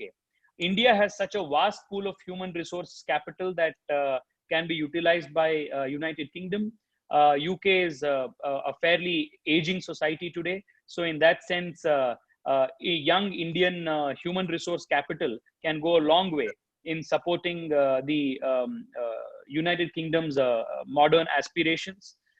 Also, the fact that post-Brexit, United Kingdom will face a different kind of challenges. It will need stable, large partners, trading partners to work with and function, will also throw open a lot of opportunities for India and the UK to integrate in various sectors. So in this manner, there is going to be a lot of opportunities for both countries for technology transfer, for working on modern tech, on collaborating with defense, agriculture. So a lot of avenues will be open for India and United Kingdom to explore. And both of our countries today are working in a very seamless manner, very harmonious manner at various levels. So that's a very heartening thing to know. And the diaspora in UK, after I think, one of the most influential diaspora in the United Kingdom is the Indian diaspora. So the Indian diaspora has a very significant impact in the way British politics is also doing. I had an opportunity to meet with a lot of Indian senators and Indian MPs in UK. Looking at the rise of Rishi Sunak, we may not be surprised that UK may soon have a first Prime Minister of Indian origin also. So the things are all looking very happy and rosy. So looking forward to a very bright relationship between the two nations. Thank you. Thank you so much. ಡಾಕ್ಟ್ರೆ, ನೀವು ನಮ್ಮ ಈ ಸಂವಾದಕ್ಕೆ ಬಂದದ್ದು ನಿಜವಾಗ್ಲೂ ಶೋಭೆ ತಂದು ಕೊಟ್ಟಿದೆ. ತಮ್ಮ ಸೇವೆಯನ್ನ ನಾವು ಎಂದಿಗೂ ಪರಿಗಣಿಸ್ತೇವೆ ಡಾಕ್ಟರ್ ಉಮೇಶ್ ಪ್ರಭು ಅವರೇ. ಧನ್ಯವಾದ. ತುಂಬಾ ಧನ್ಯವಾದಗಳು. ಡಾನ್ ಕ್ಯಾಸ್ಟರ್ ಇಂದ ಅರುಣ್ ಅವರು ಒಂದು ಪ್ರಶ್ನೆ ಅಹವಾಲನ್ನ ಕೇಳ್ತಾರೆ ಸೂರ್ಯ ಅವರೇ. ಡಾನ್ ಕ್ಯಾಸ್ಟರ್ ಇಂದ ಅರುಣ್ ಅಂತ, ವಂದೇ ಭಾರತ್ ಮಿಷನ್ ಅಲ್ಲಿ ಸೆಕೆಂಡ್ ರೌಂಡ್ ನಲ್ಲಿ ಯುಕೆ ಇಂದ ಬೆಂಗಳೂರಿಗೆ ಫ್ಲೈಟ್ ಗಳನ್ನು ಬರ್ಲೇ ಇಲ್ಲ. UK ಟು ಬಾಂಬೆ ಹೋಯ್ತು, UK ಟು ಡೆಲ್ಲಿ ಮಾಡಿದ್ರು, ಕರ್ನಾಟಕಕ್ಕೆ ಮಾತ್ರ ಯಾಕೆ ತಾರತಮ್ಯ ಆಗ್ತಾ ಇದೆ? ನೀವು ಪ್ರೆಷರ್ ಹಾಕ್ಬಹುದಲ್ವಾ ಅಂತ ಒಂದು ಪ್ರಶ್ನೆ ಇದೆ. ನೋಡಿ, ಇದು ಎರಡು ಸಂಗತಿ. ರಾಜ್ಯ ಈಗ UK ಇಂದ ಇಲ್ಲಿರುವಂತ ಫ್ಲೈಟ್ಸ್ ಗಳೇನಿದೆ ಅಂದ್ರೆ ಬೆಂಗಳೂರಿನಿಂದ UK ಹೋಗಿರುವಂತದ್ದು 3 ಫ್ಲೈಟ್ ಗಳು ಹೋಗಿವೆ. ಅದನ್ನ UK ಎಂಬಸಿ ಅವರು ಇಲ್ಲಿ ಕೋಆರ್ಡಿನೇಟ್ ಮಾಡಿ UK ಸರ್ಕಾರ, ಭಾರತ ಸರ್ಕಾರ ಮತ್ತು ರಾಜ್ಯ ಸರ್ಕಾರಗಳ ಜೊತೆ ಸೇರಿ ಅದನ್ನ ಮಾಡಿದ್ದಾರೆ. ನಾನೇ ಖುದ್ದಾಗಿ ಹಲವಾರು ಜನ ಬ್ರಿಟಿಷ್ ಸಿಟಿಸನ್ಸ್ ಮತ್ತು ಇಲ್ಲಿ ಯಾರ್ಯಾರಿದ್ರು ಅಂಥವ್ರನ್ನ ಅಲ್ಲಿ ಕರ್ಕೊಂಡು ಹೋಗ್ಲಿಕ್ಕೆ ವ್ಯವಸ್ಥೆಯನ್ನು ನಾವೇ ಕಲ್ಪಿಸಿದ್ದೀವಿ. ಈಗ ಮುಂಬೈಗೆ ಮತ್ತೆ ದೆಹಲಿಗೆ ಹೋಗಿರುವಂತ 2 ವಿಮಾನಗಳೇನಿದ್ವು, ಅದು 2 ಕಾರಣಕ್ಕೆ. ಒಂದು, ಯಾವ ಊರಿನಲ್ಲಿ ಆ ಭಾಗದ ಜನ ಜಾಸ್ತಿ ಇದ್ದಾರೋ, ಫಸ್ಟ್ ಪೋರ್ಟ್ ಆಫ್ ಎಂಟ್ರಿಗೆ ಜಾಸ್ತಿ ಜನ ಇದ್ದಾರೋ ಅಲ್ಲಿಗೆ ಫಸ್ಟ್ ಪ್ರಯಾರಿಟಿಲಿ ಫ್ಲೈಟ್ಸ್ ಗಳು ಹೋಗಿದ್ದಾವೆ. ಈ ಕೆನಡಾಯಿಂದ ಬರ್ತಾ ಇರುವಂತಹ ಫ್ಲೈಟ್ಸ್ ಗಳು ಉದಾಹರಣೆಗೆ 60-70% ಆಫ್ ದ ಫ್ಲೈಟ್ಸ್ ಗಳು ಯಾವ್ಯಾವ್ದಿದ್ದಾವೆ ಅವೆಲ್ಲವೂ ಚಂಡೀಗಢ್ ಮತ್ತು ಅಮೃತ್ಸರ್ಗೆ ಹೋಗಿದ್ದಾವೆ, ಬೆಂಗಳೂರಿಗೆ ಬಂದಿಲ್ಲ. ಯಾಕೆಂದ್ರೆ ಈ ಕೆನಡಾದಿಂದ ಪಂಜಾಬಿಗೆ ಬರುವಂತಹ ಜನ ಬಹಳಷ್ಟು ಜನ ಜಾಸ್ತಿ ಇದ್ದಾರೆ. ಅದೇ ತರ ಈ ವಿಚಾರದಲ್ಲೂ ಕೂಡ ಫಸ್ಟ್ ಪೋರ್ಟ್ ಆಫ್ ಎಂಟ್ರಿ ಮುಂಬೈಗೆ ಬಹಳಷ್ಟು ಜನ ಇದ್ದಿದ್ರಿಂದ ಅಲ್ಲಿಗೆ ಹೋಗಿದೆ. ಆದ್ರೆ ನಾವೀಗಾಗ್ಲೇ MEAಗೆ ಪತ್ರ ಬರೆದಿದ್ದೇನೆ, ಮಿನಿಸ್ಟರ್ ಜೊತೆಗೆ ಕೂಡ ಮಾತನಾಡಿದ್ದೇನೆ. ರಾಜ್ಯ ಸರ್ಕಾರವೂ ಕೂಡ ಒಂದು ಅಫಿಷಿಯಲ್ ಪತ್ರ ಬರೆದು ಮುಖ್ಯಮಂತ್ರಿಗಳು ಈ ವಿಷಯ ಪ್ರಸ್ತಾಪ ಮಾಡಿದ್ದಾರೆ. ಯಾರು UK ಇಂದ ಇಲ್ಲಿಗೆ ಬರ್ತಾ ಇದ್ದಾರೆ ಕನ್ನಡಿಗರು, ಬೆಂಗಳೂರಿಗೆ ಅವ್ರಿಗೊಂದು ವಿಶೇಷ ವಿಮಾನದ ಒಂದು ಸೌಕರ್ಯ ಕಲ್ಪಿಸಬೇಕು ಅಂತ. ಈಗ ವಂದೇ ಭಾರತ್ ಮಿಷನ್ ಏನ್ ನಡೀತಾ ಇದೆ, ಅಮೆರಿಕ ಅಥವಾ ಬೇರೆ ಬೇರೆ ಪ್ರಪಂಚದ ರಾಷ್ಟ್ರಗಳಿಂದ ಇಲ್ಲಿಗೆ ಕರ್ಕೊಂಡು ಬರ್ತಾ ಇರುವಂತಹ ಪ್ರಯತ್ನ, ಅದು it is going to be increased 4-fold ಈಗ ಎಷ್ಟು ಜನನ ಕರ್ಕೊಂಡ್ ಬರ್ತಾ ಇದ್ದಾರೋ 4 ಪಟ್ಟು ಜನನ ಕರ್ಕೊಂಡ್ ಬರುವಂತಹ ವ್ಯವಸ್ಥೆ ಆಗ್ತಾ ಇದೆ. ಅದರಲ್ಲಿ ಖಂಡಿತವಾಗಿಯೂ ಬೆಂಗಳೂರಿಗೂ ವಿಶೇಷವಾಗಿ ಡೈರೆಕ್ಟ್ ಫ್ಲೈಟ್ಸ್ UK ಇಂದ ಬರುವಂತದ್ದಿದೆ. ಇದೇ ಪ್ರಶ್ನೆಯನ್ನ ರವಿ ಪಾಟೀಲ್ ಅವರು ಕೇಳ್ತಾರೆ, ನಮ್ ನೆದರ್ಲ್ಯಾಂಡ್ ಇಂದ ನೀವು ಇಂಡಿಯಾಗೆ ಕರ್ಸ್ಕೊಳಿಕ್ ಸಾಧ್ಯನಾ ಬೆಂಗಳೂರಿಗೆ ಅಂತ. ಸೇಮ್ ಉತ್ತರ ಅದಕ್ಕೂನು ಅವ್ರಿಗೂನು. ಇದೀಗಾಗ್ಲೇನೆ ನಾನು ಆಗ್ಲೇ ಹೇಳಿದೆ, ವಂದೇ ಭಾರತ್ ಮಿಷನ್ ನ 4 ಫೋಲ್ಡ್ ಅಲ್ಲಿ ಇನ್ಕ್ರೀಸ್ ಮಾಡ್ಬೇಕು ಅನ್ನೋ ನಿರ್ಧಾರ ಆಗಿದೆ. ಖಂಡಿತವಾಗ್ಲೂ ಪ್ರಪಂಚದ ಯಾವುದೇ ಮೂಲೆಯಲ್ಲಿರುವಂತಹ ಪ್ರತಿಯೊಬ್ಬ ಭಾರತೀಯನು ವಾಪಸ್ ನಾನು ಬೆಂಗಳೂರಿಗೆ ಅಥವಾ ಭಾರತಕ್ಕೆ ಬರಬೇಕು ಅಂತ ಹೇಳಿ ಆಸೆ ಪಟ್ಟಾಗ ಅವರನ್ನ ಪ್ರಯಾರಿಟಿಯ ಆಧಾರದಲ್ಲಿ ಕರ್ಕೊಂಡು ಬರುವಂತದ್ದು ಈ ಸರ್ಕಾರದ, ನರೇಂದ್ರ ಮೋದಿ ಸರ್ಕಾರದ ಕರ್ತವ್ಯ. ಅದು ಖಂಡಿತವಾಗಿಯೂ ಮಾಡ್ತಾ ಇದೆ. ಜಮೀಲ್ ಅವ್ರು ಏನ್ ಹೇಳ್ತಾರೆ ಅಂದ್ರೆ, ನಮ್ಮ ವಿಮಾನಯಾನ ಸಚಿವರು, ಕೇಂದ್ರ ವಿಮಾನಯಾನ ಸಚಿವರು ಏನ್ ಹೇಳ್ತಾರೆ ಅಂದ್ರೆ, ನೀವು ನಿಮ್ಮ ರಾಜ್ಯ ಸರ್ಕಾರದ ಮೇಲೆ ಒತ್ತಡ ತನ್ನಿ, ಅವಾಗ ಅವ್ರು ನಮ್ಮ ಗಮನಕ್ಕೆ ತರ್ತಾರೆ, ನಾವು ಆವಾಗ ಫ್ಲೈಟ್ ಗಳನ್ನ ಅರೇಂಜ್ ಮಾಡ್ಲಿಕ್ಕೆ ಸಾಧ್ಯ ಆಗತ್ತೆ ಅನ್ನೋಂತ ಮಾತನ್ನ ಒಂದು ಸಂದರ್ಶನದಲ್ಲಿ ಹೇಳಿದ್ರು. ನಾವೀಗಾಗ್ಲೇನೆ ರಾಜ್ಯ ಸರ್ಕಾರನೂ ಮಾಡಾಗಿದೆ, ರಾಜ್ಯ ಸರ್ಕಾರ ಮಾಡಾಗಿದೆ. ಈ ಉದಾಹರಣೆಗೆ ಅದು ಇದೆಲ್ಲ ರೀತಿಯ ವರ್ಕೌಟ್ ಆಗಬೇಕು. ಎಲ್ಲಿಂದ ಎಷ್ಟು ಜನ ಬರ್ತಾ ಇದ್ದಾರೆ, ಫಸ್ಟ್ ಪೋರ್ಟ್ ಆಫ್ ಎಂಟ್ರಿಗೆ ಯಾರು ಜನ ಜಾಸ್ತಿ ಇದ್ದಾರೆ, ಈ ಎಲ್ಲದನ್ನ ಎಂಬಸಿಗಳಿಗೆ ನಾನು ನಿಮಗೆ ರಿಕ್ವೆಸ್ಟ್ ಮಾಡೋದೇನು ಅಂತಂದ್ರೆ, ಇಲ್ಲಿ ರಾಜ್ಯ ಸರ್ಕಾರಗಳಿಗೆ ಪ್ರೆಷರ್ ಹಾಕುವಂತದ್ದನ್ನ ನಾವೀಗಾಗ್ಲೇ ಇಲ್ಲಿ ಮಾಡ್ತಾ ಇದ್ದೀವಿ. ತಾವು ನಿಮ್ಮ ಊರಿನ ಎಂಬಸಿಗಳನ್ನ ಕಾಂಟ್ಯಾಕ್ಟ್ ಮಾಡಿ ನೀವ್ ಇಲ್ಲಿಗೆ ಬರ್ಬೇಕು ಅನ್ನುವಂತ ನೀವು ರಿಕ್ವೆಸ್ಟ್ ಗಳನ್ನ ಮಾಡಿದಾಗ, ಯಾವ ಊರಿಗೆ ಹೆಚ್ಚು ರಿಕ್ವೆಸ್ಟ್ ಬರುತ್ತೋ ಆ ಊರಿಗೆ ನ್ಯಾಚುರಲ್ ಆಗಿ ನಂಬರ್ ಆಫ್ ಫ್ಲೈಟ್ಸ್ ರಾಜ್ಯ ಸರ್ಕಾರ ಮತ್ತು ಕೇಂದ್ರ ಸರ್ಕಾರಗಳು ಜಾಸ್ತಿ ಮಾಡ್ತವೆ. ದಯವಿಟ್ಟು ನಿಮ್ಮ ಎಂಬಸಿಗಳಿಗೆ ದಯವಿಟ್ಟು ಇದನ್ನ ರಿಕ್ವೆಸ್ಟ್ ಮಾಡಿ. ಅಲ್ಲ, ಇದು ಸಮನ್ವಯದ ಕೊರತೆ ಏನಾದ್ರೂ ಇದೆಯಾ ಅಂತ ರಾಜ್ಯ ಸರ್ಕಾರ ಮತ್ತು ಕೇಂದ್ರ ಸರ್ಕಾರಕ್ಕೆ? ಏನು ಇಲ್ಲ ಸರ್, ಇದು ವಂದೇ ಭಾರತ್ ಮಿಷನ್ ಇರುವಂತದ್ದು ಪ್ರತಿಯೊಬ್ಬರನ್ನು ಕರ್ಕೊಂಡು ಬರೋದಿಕ್ಕೆ. ಇದರಲ್ಲಿ ರಾಜಕೀಯದ್ದು ಅಥವಾ ಸಮನ್ವಯ ಕೊರತೆಯ ಪ್ರಶ್ನೆನೇ ಇಲ್ಲ. ಯಾವ ಎಂಬಸಿಯಿಂದ ರಿಕ್ವೆಸ್ಟ್ ಬರುತ್ತೋ ಆ ಎಂಬಸಿಗೆ ಸೂಕ್ತ ವ್ಯವಸ್ಥೆಯನ್ನ ಕಲ್ಪಿಸಲಾಗುತ್ತೆ. ಲಂಡನ್ ನಿಂದ ರಾಹುಲ್ ಸುಬ್ರಹ್ಮಣ್ಯ ಅನ್ನೋರ್ದು ಒಂದು ಭಿನ್ನವಾದಂತ ಪ್ರಶ್ನೆ ಇದೆ ಸೂರ್ಯ ಅವರು. ಅವ್ರು ಹೇಳ್ತಾರೆ, ತಮ್ಮ ದೃಷ್ಟಿಕೋನದಲ್ಲಿ, ಅಂದ್ರೆ ತೇಜಸ್ವಿ ಸೂರ್ಯ ಅವರ ದೃಷ್ಟಿಕೋನದಲ್ಲಿ ಒಬ್ಬ ಎಂಪಿಯ ಸಾಧನೆಯನ್ನ ಅಳೆಯಲಿಕ್ಕೆ ಇರುವಂತಹ ಮಾನದಂಡಗಳೇನು ಅಂತ. ಬಹಳ ಒಳ್ಳೆ ಪ್ರಶ್ನೆ. ನೋಡಿ, ಬೇರೆ ದೇಶಗಳಿಗೆ ಉದಾಹರಣೆಗೆ UK ಮತ್ತು ಅಮೆರಿಕಾದಲ್ಲಿ ಎಂಪಿಗಳಿಗೆ ಪ್ರತಿಯೊಂದು ಬಿಲ್ ನ ಮೇಲೆ ವೋಟ್ ಮಾಡ್ಲಿಕ್ಕೆ ಅವರಿಗೆ ಕಂಪ್ಲೀಟ್ ಇಂಡಿಪೆಂಡೆನ್ಸ್ ಇರುತ್ತೆ. ಒಬ್ಬ ಮೆಂಬರ್ ಆಫ್ ಪಾರ್ಲಿಮೆಂಟ್ ನ ಪ್ರೈಮರಿ ರೆಸ್ಪಾನ್ಸಿಬಿಲಿಟಿ ಇರುವಂತದ್ದು ಕಾನೂನುಗಳನ್ನ ರಚನೆ ಮಾಡೋದ್ರಲ್ಲಿ ಒಂದು ಪಾತ್ರವನ್ನು ವಹಿಸುವಂಥದ್ದು. ಆದ್ರೆ ಇಂಡಿಯಾದಲ್ಲಿ ನಾವು ಕಂಪಲ್ಸರಿಯಾಗಿ ವೋಟಿಂಗ್ ಮಾಡ್ಬೇಕಾಗಿರುವಂತದ್ದು ಪಾರ್ಟಿ ಲೈನ್ ಮೇಲೆನೆ ಇರುತ್ತೆ. ಆದ್ರಿಂದ ಒಂದು ನಾವು ಕಂಪೇರ್ ಮಾಡ್ಬೇಕಾಗಿರುವಂತಹ ಮಾನದಂಡ ಯಾವುದು ಅಂತಂದ್ರೆ, ಪಾರ್ಲಿಮೆಂಟರಿ ಅಟೆಂಡೆನ್ಸ್ ಎಷ್ಟಿದೆ, ಪಾರ್ಲಿಮೆಂಟ್ ನಲ್ಲಿ ಎಷ್ಟು ಪ್ರಶ್ನೆಗಳನ್ನ, ಎಷ್ಟು ವಿವಿಧವಾದಂತಹ ಸಬ್ಜೆಕ್ಟ್ ಗಳಲ್ಲಿ ನಾವು ಕೇಳಿದ್ದೇವೆ, ಎಷ್ಟು ಸರಿ ಪಾರ್ಲಿಮೆಂಟ್ ನಲ್ಲಿ ಬೇರೆ ಬೇರೆ ವಿಚಾರಗಳನ್ನ, ಪಬ್ಲಿಕ್ ಮ್ಯಾಟರ್ಸ್ ಆಫ್ ಇಂಪಾರ್ಟೆನ್ಸ್ ಅನ್ನ ನಾವು ರೇಸ್ ಮಾಡಿದ್ದೇವೆ, ಎಷ್ಟು ಡಿಬೇಟ್ ಗಳಲ್ಲಿ ನಾವು ಭಾಗವಹಿಸಿದ್ದೇವೆ, ಎಷ್ಟು ಸ್ಟ್ಯಾಂಡಿಂಗ್ ಕಮಿಟಿ ಮೀಟಿಂಗ್ ಗಳಲ್ಲಿ ನಾವು ಅಟೆಂಡ್ ಮಾಡಿದ್ದೇವೆ, ಪಾರ್ಟಿಸಿಪೇಟ್ ಮಾಡಿದ್ದೇವೆ, ಕಾಂಟ್ರಿಬ್ಯೂಟ್ ಏನ್ ಮಾಡಿದ್ದೇವೆ. ಇದು ಪಾರ್ಲಿಮೆಂಟೇರಿಯನ್ನ ಒಂದು ಪ್ರೈಮರಿ ಪಾರ್ಲಿಮೆಂಟರಿ ಡ್ಯೂಟೀಸ್. ಇದ್ರ ಜೊತೆಗೆ ಪ್ರೈಮರಿ ಇನ್ನು ಪ್ರತಿ ಮೆಂಬರ್ ಆಫ್ ಪಾರ್ಲಿಮೆಂಟಿಗೆ MP ಲ್ಯಾಡ್ ಫಂಡ್ಸ್ ನ ಅಲೋಕೇಟ್ ಆಗಿರುತ್ತೆ. 2 ವರ್ಷಕ್ಕೆ 5 ಕೋಟಿ ರೂಪಾಯಿ MP ಲ್ಯಾಡ್ ಫಂಡ್ಸ್. ಅದನ್ನ ಹೇಗೆ ಎಷ್ಟು ಪರ್ಸೆಂಟ್ ಯುಟಿಲೈಸ್ ಮಾಡಿದ್ದಾರೆ, ಅವ್ರು ಯಾವ ಪ್ರಯಾರಿಟಿ ಆಧಾರದ ಮೇಲೆ ಮಾಡಿದ್ದಾರೆ, ಇದು ಇನ್ನೊಂದು ಮಾನದಂಡ. ಇದ್ರ ಜೊತೆಗೆ ಇದು ಅಫಿಷಿಯಲ್ ಡ್ಯೂಟೀಸ್ ಅಂತ ಅನ್ಬೋದು. ಅದು ಬಿಟ್ರೆ ಈ ಸೂಪರ್ವಿಷನ್ ಆಫ್ ಎಕ್ಸಿಕ್ಯೂಟಿವ್ ವರ್ಕ್ ಇರುತ್ತೆ. ಈಗ ಉದಾಹರಣೆಗೆ ಬೇರೆ ಬೇರೆ ಡಿಪಾರ್ಟ್ಮೆಂಟ್ ಗಳ ಸ್ಟ್ಯಾಂಡಿಂಗ್ ಕಮಿಟಿಗಳಲ್ಲಿ ಆ ಸ್ಟ್ಯಾಂಡಿಂಗ್ ಕಮಿಟಿ ಹೇಗೆ ಕೆಲಸ ಮಾಡ್ತಾ ಇದೆ, ಆ ಡಿಪಾರ್ಟ್ಮೆಂಟ್ ಹೇಗೆ ಕೆಲಸ ಮಾಡ್ತಾ ಇದೆ, ಸರ್ಕಾರದ ತೆರಿಗೆದಾರರ ಹಣ ಯಾವ ರೀತಿ ವ್ಯಯ ಆಗ್ತಾ ಇದೆ, ಅದನ್ನ ಒಂದು ಅಕೌಂಟ್ ತಗೊಳ್ಳುವಂಥದ್ದು, ಇವೆಲ್ಲವೂ ಕೂಡ ಇರುತ್ತೆ.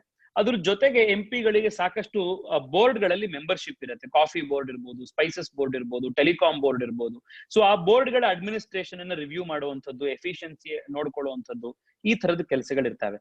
ಸೊ ಈ ಎಲ್ಲಾ ಮಾನದಂಡಗಳ ಆಧಾರದ ಮೇಲೆ ಒಬ್ರು MP ನಾವು ಇದನ್ ಮಾಡ್ಬೋದು. ಅದ್ರ ಜೊತೆಗೆ ಸಾರ್ವಜನಿಕ ಪ್ರತಿನಿಧಿ, ಜನಪ್ರತಿನಿಧಿ ಅಂತಂದಾಗ ಒಂದಿಷ್ಟು ಬೇಸಿಕ್ ಕ್ವಾಲಿಟೀಸ್ ಇರ್ಬೇಕು. ಜನಕ್ಕೆ ಆಕ್ಸೆಸಿಬಲ್ ಆಗಿರುವಂತದ್ದು, ಯಾರೋ ಕಷ್ಟ ಇದೆ ಅಂತ ಬಂದಾಗ ಅದನ್ನ ಸ್ಪಂದನೆ ಮಾಡ್ಲಿಕ್ಕೆ ಅವೈಲಬಲ್ ಆಗಿರುವಂತದ್ದು, ಕ್ಷೇತ್ರದಲ್ಲಿ ಯಾರು ವೋಟ್ ಮಾಡಿರ್ತಾರೆ ಜನ, ಅವರಿಗೆ ಅಕೌಂಟಬಲ್ ಆಗಿದ್ದು ಅವರ ಕನ್ಸರ್ನ್ಸ್ ಏನಿದೆ ಅದನ್ನ ಸರಿಯಾದಂತಹ ಸೂಕ್ತ ಜಾಗಗಳಲ್ಲಿ ಅದನ್ನ ಬಿತ್ತರಿಸುವಂಥದ್ದು, ಹೇಳುವಂಥದ್ದು. ಈ ನಮ್ಮ ಕ್ಷೇತ್ರದಲ್ಲಿ ಒಂದು ಸ್ವಾಟ್ ಅನಾಲಿಸಿಸ್ ನ ರೀತಿ ಮಾಡಿ ಇಲ್ಲಿ ಏನ್ ಕುಂದುಕೊರತೆಗಳಿವೆ, ಇಲ್ಲಿ ಯಾವ್ದ್ರಲ್ಲಿ ಯಾವ್ದಕ್ ಪ್ರಯಾರಿಟಿ ಕೊಡ್ಬೇಕಿದೆ ಇದನ್ನ ಅಸೆಸ್ ಮಾಡಿ ಸರ್ಕಾರದ ಗಮನಕ್ಕೆ ತಗೊಂಡು ಬರುವಂತದ್ದು. ಸೊ ಹೀಗೆ ಇದಷ್ಟೂ ಒಂದು MP ಮಾಡ್ಬೇಕಾಗಿರುವಂತ ಕೆಲಸಗಳಿರ್ತವೆ. ಇದ್ರ ಜೊತೆಗೆ ಪಾರ್ಟಿಯ ರೆಸ್ಪಾನ್ಸಿಬಿಲಿಟಿಗಳಿರ್ತವೆ. ಯಾಕೆಂದ್ರೆ ನೀವು ಒಂದು ಪಾರ್ಟಿ ಬೇಸ್ಡ್ ಸ್ಟ್ರಕ್ಚರ್ ಅಲ್ಲಿ ಕೆಲಸ ಮಾಡ್ಬೇಕಾದಾಗ ನಿಮ್ಮ ಡಿಪೆಂಡೆನ್ಸಿ ಪಾರ್ಟಿಯ ಮೇಲಿರುತ್ತೆ, ಪಾರ್ಟಿಯ ಡಿಪೆಂಡೆನ್ಸಿ ನಿಮ್ ಮೇಲಿರುತ್ತೆ. ಸೊ ಅದೇ ರೀತಿ ಪಾರ್ಟಿ ಸ್ಟ್ರಕ್ಚರ್ ಹೇಗ್ ಮಾಡುವಂಥದ್ದು, ಪಾರ್ಟಿ ಆರ್ಗನೈಸೇಷನ್ ಹೇಗೆ ಕಟ್ಟುವಂಥದ್ದು, ಸರ್ಕಾರದ ನಿರ್ಧಾರಗಳನ್ನ ಜನಕ್ಕೆ ಕಮ್ಯುನಿಕೇಟ್ ಮಾಡುವಂಥದ್ದು. ಇನ್ನೊಂದು, ಈಗ ನರೇಂದ್ರ ಮೋದಿ ಸರ್ಕಾರ ಹಲವಾರು ಸ್ಕೀಮ್ಗಳನ್ನ ಲಾಂಚ್ ಮಾಡುತ್ತೆ. ಆ ಸ್ಕೀಮ್ಗಳು ಎಷ್ಟು % ಜನಕ್ಕೆ ಎಷ್ಟು ಇಫೆಕ್ಟಿವ್ ಆಗಿ ತಲುಪ್ತಾ ಇದೆ ಅನ್ನೋದಕ್ಕೆ ಸಾಲಗಳು ಎಷ್ಟು ಜನಕ್ಕೆ ತಲುಪಿದೆ, LPG ಕನೆಕ್ಷನ್ಗಳು ಎಷ್ಟು ಜನಕ್ಕೆ ಸಿಕ್ಕಿದೆ, ಹೈವೇಗಳು ಯಾವ ತ್ವರಿತಗತಿಯಲ್ಲಿ ನಿರ್ಮಾಣ ಆಗ್ತಾ ಇದೆ, ಇದೆಲ್ಲವೂ ಕೂಡ ಒಬ್ಬ MP ಯ ಕಾರ್ಯ ವ್ಯಾಪ್ತಿಯಲ್ಲಿ ಬರುತ್ತೆ. ಸೊ ಇದೆಲ್ಲದನ್ನ ಎಫಿಷಿಯಂಟ್ ಆಗಿ ಮಾಡ್ತಾ ಹೋಗುವಂಥದ್ದು ಒಬ್ಬ MP ಯ ಕರ್ತವ್ಯ. ನಿಮ್ಮ ಬೆಂಗಳೂರು ದಕ್ಷಿಣ ಕ್ಷೇತ್ರದಲ್ಲಿ ತವರು ಆಗಿರುವಂತ ವಿಜಯನಗರದವರು, ಬಟ್ ಈಗ ಲಂಡನ್ ನಲ್ಲಿ ಸಾಫ್ಟ್ವೇರ್ ಇಂಜಿನಿಯರ್ ಆಗಿದ್ದಾರೆ, ನಿಖಿಲ್ ಅಭಯ್ ಕುಮಾರ್ ಅಂತ ಹೇಳಿ. ಅವರು ಇದಕ್ಕೆ ಸಂಬಂಧಪಟ್ಟಂತ ಇನ್ನೊಂದು ಪ್ರಶ್ನೆಯನ್ನ ಕೇಳ್ತಾ ಇದಾರೆ. ಅದೇನಂದ್ರೆ, ಈ ನಿಮ್ಮ ರಾಜಕಾರಣಿಗಳಿಗೆ ನಿವೃತ್ತಿಯ ವಯಸ್ಸು ಯಾಕಿಲ್ಲ?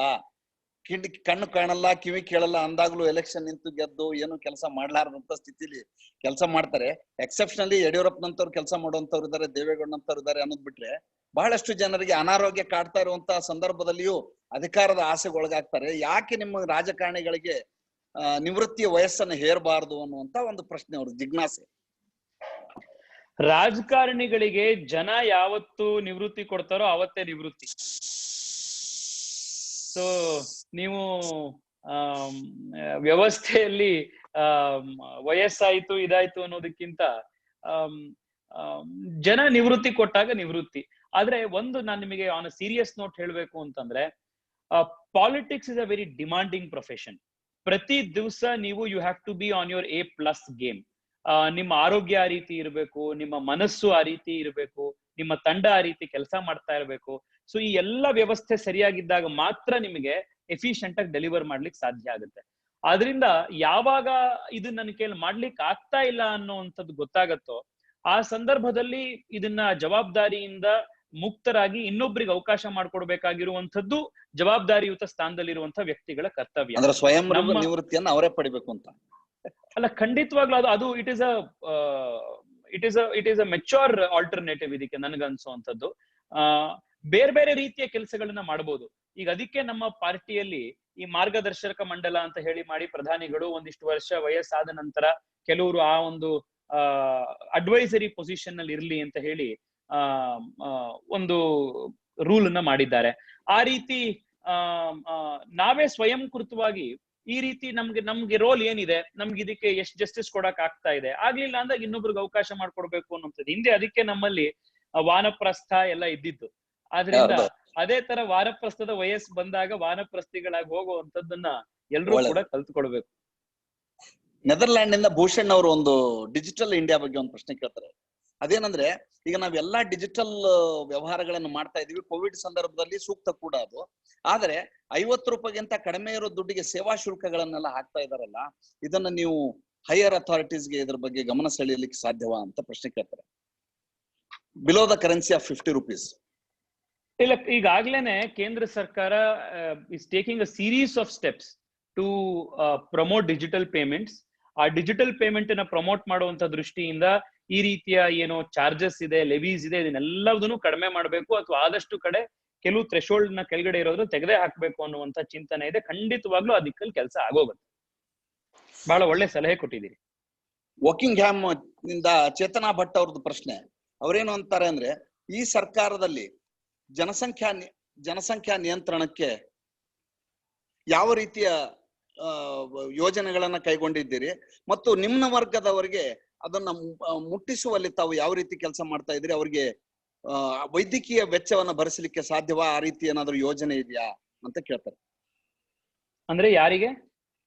ನಿಮ್ನ ವರ್ಗದವರು ಮತ್ತು ಬಡವರು ಏನಿದ್ದಾರೆ ಅವರಿಗೆ ಜನಸಂಖ್ಯಾ ನಿಯಂತ್ರಣಕ್ಕೆ ಏನು ಯೋಜನೆಗಳನ್ನ ರೂಪಿಸಿದ್ದೀರಿ ಸರ್ಕಾರ, ಮತ್ತು ಅವರ ಚಿಕಿತ್ಸಾ ವೆಚ್ಚವನ್ನ ಕೊಡ್ತೀರಾ ಅಂತ.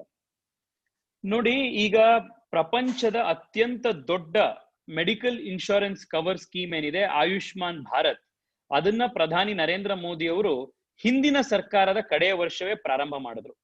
ಇವತ್ತು ಪ್ರೈಮ್ ಮಿನಿಸ್ಟರ್ ಮನ್ ಕಿ ಬಾತ್ ನಲ್ಲಿ ಮಾತನಾಡ್ತಾ ಆಯುಷ್ಮಾನ್ ಭಾರತದ ಬೆನಿಫಿಷರೀಸ್ ನ ಸಂಖ್ಯೆ 1 ಕೋಟಿ ದಾಟಿರೋದನ್ನ ಇವತ್ತು ಪ್ರಸ್ತಾಪ ಮಾಡಿದ್ರು.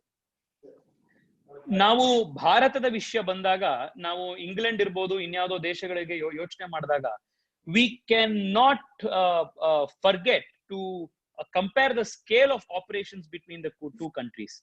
ಜನಸಂಖ್ಯೆ ಇರ್ಬೋದು, ಇಲ್ಲಿನ ಡೈವರ್ಸಿಟಿ ಇರ್ಬೋದು, ಇಲ್ಲಿನ ಅಡ್ಮಿನಿಸ್ಟ್ರೇಟಿವ್ ಚಾಲೆಂಜಸ್ ಇರ್ಬೋದು. ಸೊ 1 ಕೋಟಿ ಜನಕ್ಕೆ cashless treatment for up to 5 lakh rupees ಏನಿದೆ ಆಯುಷ್ಮಾನ್ ಭಾರತ್ ಯೋಜನೆಯಲ್ಲಿ ನರೇಂದ್ರ ಮೋದಿ ಸರ್ಕಾರ ತಗೊಂಡು ಬಂದಿರುವಂತದ್ದು. It is a massive step towards universal health care in India.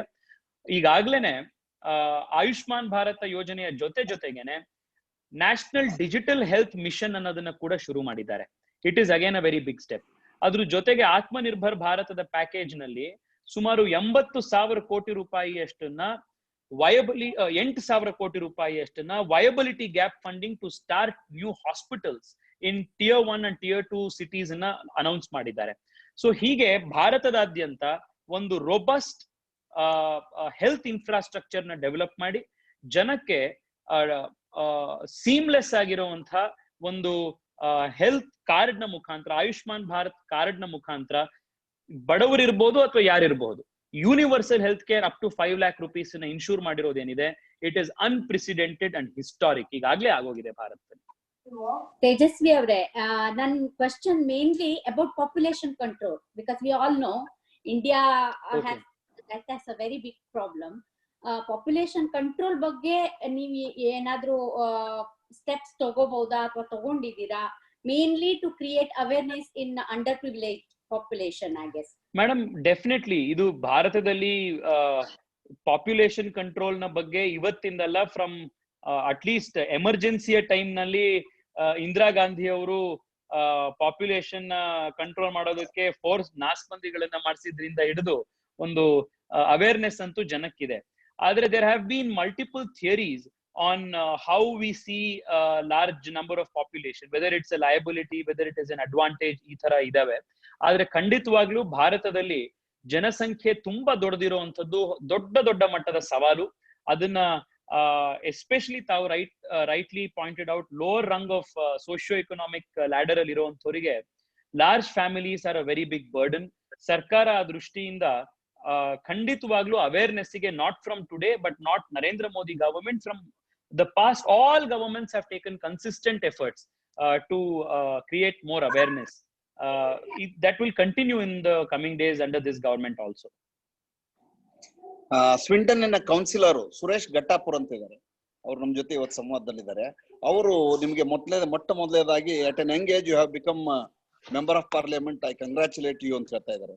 ನಿಮಗೆ ಅವರು ಅಭಿನಂದಿಸಿದ್ದಾರೆ. ಸುರೇಶ್ ಗಟ್ಟಾಪುರ್ ಅವರು ಭಾರತದ ರಾಜಕೀಯ ಶುದ್ಧೀಕರಣದ ಕುರಿತಾಗಿ ಯುವ ಪೀಳಿಗೆಗೆ ನಿಮ್ಮ ಸಲಹೆ ಏನು ಅನ್ನೋದು ನಮ್ಮ ಸುರೇಶ್ ಗಟ್ಟಾಪುರ್ ಅವರ ಪ್ರಶ್ನೆ. ಅವರು ಕೌನ್ಸಿಲರು, ಈಗಾಗಲೇ ಹೇಳಿದೀನಿ ಸ್ವಿಂಟನ್ ನಲ್ಲಿ, ನಮ್ ಜೊತೆ ಇದ್ದಾರೆ ಈಗ ಸಂವಾದದಲ್ಲಿ. ಬಹಳ ಸಂತೋಷ. ನಮಸ್ಕಾರ ಸರ್. ಅದೇ ನನ್ನ ಕ್ವಶನ್ ಏನಂದ್ರೆ, ನಿಮ್ಮಂತ ಯುವಕರು ಇದಕ್ಕೆ ಇಂಡಿಯನ್ ಪಾಲಿಟಿಕ್ಸ್ ಬಂದು really guys are doing good. But ಹೇಗೆ, ಯಾಕಂದ್ರೆ ಈಗ ಬೇರೆ ಈಗ ಸುಮಾರು 543 ಕಾನ್ಸ್ಟಿಟ್ಯೂನ್ಸಿ MP ಕಾನ್ಸ್ಟಿಟ್ಯೂನ್ಸಿ ಇದೆ ಇಂಡಿಯಾದ, I may B wrong. So ಹೇಗೆ ಯುವಕರು ಇದನ್ ಮಾಡ್ತೀರಾ, ಅಂದ್ರೆ ಬೇರೆ ಯೂತ್ಸ್ ನ ಸಪೋರ್ಟ್ ಮಾಡ್ತೀರಾ, ಹೇಗೆ ಅವ್ರು ಇದ್ ಮಾಡ್ಬೇಕು, ಒಂದು ಫ್ರೇಮ್ ವರ್ಕ್ ಹಾಕೊಂಡ್ ಮಾಡಿದ್ರೆ ತುಂಬಾ ಚೆನ್ನಾಗಿರುತ್ತೆ ಅನ್ನೋ ಒಂದು ಕ್ವಶನ್. ಸರ್, ದೇಶದಾದ್ಯಂತ ಇವತ್ತು especially I can speak for the BJP, ಭಾರತೀಯ Janata ಪಾರ್ಟಿಯಲ್ಲಂತೂ there's a concerted effort being made to promote young talent. And ಕರ್ನಾಟಕದಲ್ಲಿ ನೀವು ಇವತ್ತೇನ್ ನೋಡ್ತಾ ಇದ್ದೀರಿ, ಪ್ರತಾಪ್ ಸಿಂಹ ಅವ್ರಿರ್ಬೋದು, ನಾನಿರ್ಬೋದು, ಭಗವಂತ್ ಖೂಬಾ ಅವ್ರಿರ್ಬೋದು, ನಳಿನ್ ಕುಮಾರ್ ಕಟೀಲ್ ಅವ್ರಿರ್ಬೋದು, ಸಾಕಷ್ಟು ಜನ ಯುವಕರಿಗೆ ಅವಕಾಶ ಮಾಡಿಕೊಟ್ಟಿದೆ ಪಾರ್ಟಿ. ನೀವ್ ಇನ್ನೂ ವೆಸ್ಟ್ ಬೆಂಗಾಲ್ ನ MP ಗಳನ್ನ ನೋಡ್ಬೇಕು. ನಾವು ಅವ್ರಿಗೆ ಇನ್ನೂ ಹೆಚ್ಚು ನಮಗೆ ಮೀಡಿಯಾದಲ್ಲಿ ಇದರಲ್ಲಿ ಎಲ್ಲ ಕವರೇಜ್ ಕೊಟ್ಟಿಲ್ದಲೇ ಇರೋದ್ರಿಂದ ನಮ್ಗಷ್ಟು ಗೊತ್ತಿಲ್ಲ. ಆದ್ರೆ ವೆಸ್ಟ್ ಬೆಂಗಾಲ್ ನಿಂದ ಬಂದಿರುವಂತಹ ಬಹಳಷ್ಟು ಜನ MP ಯಾರಿದ್ದಾರೆ ಈ ಸತಿ ಆಯ್ಕೆ ಆಗಿರುವಂತವ್ರು, they are all young, they are all very capable. Organisation ಇಂದ ಗ್ರಾಸ್ ರೂಟ್ ಕೆಲಸ ಮಾಡಿ ಮೇಲ್ ಬಂದಿರುವಂತಹ ಯುವಕರಿಗೆ ಅವಕಾಶಗಳಾಗಿದೆ. ಸೊ ಈ ರೀತಿ ಪಾರ್ಟಿಯ ಇಂಟರ್ನಲ್ ಡೆಮಾಕ್ರಸಿಯನ್ನ ಸ್ಟ್ರೆಂಥನ್ ಮಾಡಿ ಹೊಸಬರಿಗೆ ಪ್ರತಿ ಹಂತದಲ್ಲಿ ಅವಕಾಶ ಮಾಡ್ಕೊಂಡು ಬರ್ತಾ ಇರುವಂತಹ ಫ್ರೇಮ್ ವರ್ಕ್ ಬಿಜೆಪಿಯಲ್ಲಿ ಈಗಾಗ್ಲೇ ಇದೆ. ಅದನ್ನ ಪ್ರಧಾನಿ ನರೇಂದ್ರ ಮೋದಿ ಮತ್ತು ಅಮಿತ್ ಶಾ ಅವರು ಮತ್ತು ಈಗ ನಡ್ಡಾ ಅವರು ಬಹಳ ಕಾನ್ಸಂಟ್ರೇಟೆಡ್ ಆಗಿ ಮಾಡ್ತಾ ಬರ್ತಾ ಇದ್ದಾರೆ. ಅಂಡ್ RSS ಮತ್ತೆ ಬಿಜೆಪಿಯ ಸಂಪರ್ಕದಲ್ಲಿ ಬಂದಿರುವಂತಹ ಯುವಕರ ಒಂದು ಟ್ಯಾಲೆಂಟ್ ಪೂಲ್ ಏನಿದೆ, ಅದು ಪ್ರತಿಭೆಗಾಗ್ಲಿ ಅವಕಾಶಗಳಿಗಾಗ್ಲಿ ಕೊರತೆನೇ ಇಲ್ಲ. ಅಂತ ಅದ್ಭುತವಾಗಿರುವಂತಹ ಒಂದು ಟ್ಯಾಲೆಂಟ್ ಪೂಲು ದೇಶದ ಯುವಕರಲ್ಲಿದೆ.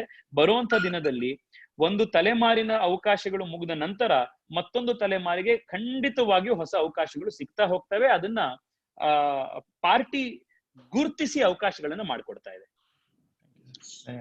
ಬೇಸಿಕ್ ಸ್ಟಾಕ್ ಇಂದ ರಾಮಮೂರ್ತಿ ಅವರು ಹೇಳ್ತಾ ಇದ್ದಾರೆ, UK ಗೆ ಕಂಪೇರ್ ಮಾಡ್ಕೊಂಡು ಒಂದು ನಾನೇ ಕೇಳ್ತೀನಿ ಆ ಕ್ವಶನ್. ಕೇಳಿ ಸರ್. ಓಕೆ, ನಮಸ್ಕಾರ ಸೂರ್ಯ. ಸೂರ್ಯ ಅಂತ ಕರಿಬೇಕು, ತೇಜಸ್ವಿ ಅಂತ ಗೊತ್ತಿಲ್ಲ. ನಾನು ತುಂಬಾ ದೊಡ್ಡವನು, ಅದರಿಂದ ಯಾವ ರೀತಿ ಕೇಳ್ಬೋದು. 2 ಪ್ರಶ್ನೆ. ಒಂದು, ಈ ದೇಶದಲ್ಲಿ ಪ್ರತಿದಿನ 5 ಗಂಟೆಗೆ COVID-19 ಮೇಲೆ ಒಂದು ಪ್ರೆಸ್ ಕಾನ್ಫರೆನ್ಸ್ ಇರುತ್ತೆ, ನಂಬರ್ 10 ಡೌನಿಂಗ್ ಸ್ಟ್ರೀಟ್ ಇಂದ. ಅದರಲ್ಲಿ ನಮ್ಮ ಹೆಲ್ತ್ ಸೆಕ್ರೆಟರಿ ಅಥವಾ ಪ್ರೈಮ್ ಮಿನಿಸ್ಟರ್ ಕೆಲವು ಸಲ ಬಂದು ಮಾತಾಡ್ತಾರೆ. ಅದ್ರ ಜೊತೆಗೆ 2 ಮೆಡಿಕಲ್ ಡೈರೆಕ್ಟರ್ಸ್ ಬರ್ತಾರೆ. ಎಲ್ಲ ಜನಗಳಿಗೆ ಎಲ್ಲ ಇನ್ಫಾರ್ಮೇಶನ್ ಏನೇನ್ ಬೇಕೋ ಎಲ್ಲ ಕೊಡ್ತಾರೆ. ಅದ್ರಲ್ಲಿ ಜನಗಳು ಪ್ರಶ್ನೆ ಕೇಳ್ಬೋದು ಅವ್ರನ್ನ, ಅಥವಾ ಪತ್ರಿಕಾ ಇವರು ಕೇಳ್ಬೋದು. ಆ ತರದ ಸಿಸ್ಟಮ್ ಕರ್ನಾಟಕ ಗವರ್ಮೆಂಟ್ ಯಾಕಿಲ್ಲ? ಯಾತಕ್ಕೆ ಅಂತ ನನ್ನ ಪ್ರಕಾರ ಕರ್ನಾಟಕ ಗವರ್ಮೆಂಟ್ ನಲ್ಲಿ ಯಾರಿಗೂ ರೆಸ್ಪಾನ್ಸಿಬಿಲಿಟಿ ಇಲ್ವಾ ಇದ್ರ ವಿಚಾರ? Nobody seems to be in charge of anything ಅಂತ ನನ್ನ ಭಾವನೆ. ನಿಮ್ದೇನು? ಸರ್, ಬಹಳ ಗೌರವಯುತವಾಗಿ ನಾನು ನಿಮ್ಮ ಅಭಿಪ್ರಾಯದಿಂದ ನಾನು ಐ ರೆಸ್ಪೆಕ್ಟ್ಫುಲಿ ಡಿಸ್ಅಗ್ರಿ. ಕಾರಣ ಯಾಕೆ ಅಂತಂದ್ರೆ, compare to other countries, India has performed exceedingly well. Compared to other Indian states, Karnataka has performed exceedingly well. Compared to other metropolitan cities in the country, Bangalore has performed exceedingly well in controlling COVID. So, adrinda it is very wrong to assume that idralli yaru jawabdarine ilva anta. Without that responsibility, ishtondu adbhutavagi Karnatakadalli Covid spread ಆಗ್ಲಿ ಅದರ casualties ಆಗ್ಲಿ control ಮಾಡ್ಲಿಕ್ಕೆ ಸಾಧ್ಯ ಆಗ್ತಿರ್ಲಿಲ್ಲ. Perhaps communication ಅಲ್ಲಿ we can do even better. ಅದರಲ್ಲಿ ತಮ್ಮ ಒಂದು ಅಬ್ಸರ್ವೇಷನ್ ಏನಿದೆ ಅದನ್ನ ಖಂಡಿತವಾಗಿಯೂ ಬಹಳಷ್ಟು ಜನ ಕೂಡ ಶೇರ್ ಮಾಡಿದ್ದಾರೆ. ಆದ್ರೆ ತಾವು ಅಬ್ಸರ್ವ್ ಮಾಡ್ಬೋದು, ಯಾವಾಗ ಪ್ರಮುಖವಾದಂತಹ ನಿರ್ಧಾರಗಳನ್ನ ತಗೊಂಡು ಅಷ್ಟು ಸಂದರ್ಭದಲ್ಲಿ ಲಾಕ್ ಡೌನ್ ಎಕ್ಸ್ಟೆನ್ಷನ್ ಇರ್ಬೋದು, ಮಾಡಿಫಿಕೇಶನ್ ಇರ್ಬೋದು, ವಿಶೇಷ ಪ್ಯಾಕೇಜ್ಗಳಿರ್ಬೋದು, ಅಷ್ಟು ಸಂದರ್ಭದಲ್ಲಿ ಸ್ವತಃ ಮಾನ್ಯ ಮುಖ್ಯಮಂತ್ರಿ ಯಡಿಯೂರಪ್ಪನವರೇನೆ ರಾಜ್ಯದ ಜನತೆಗೆ ಪ್ರೆಸ್ ಕಾನ್ಫರೆನ್ಸ್ ಗಳಲ್ಲಿ ಮಾತನಾಡಿದ್ರು.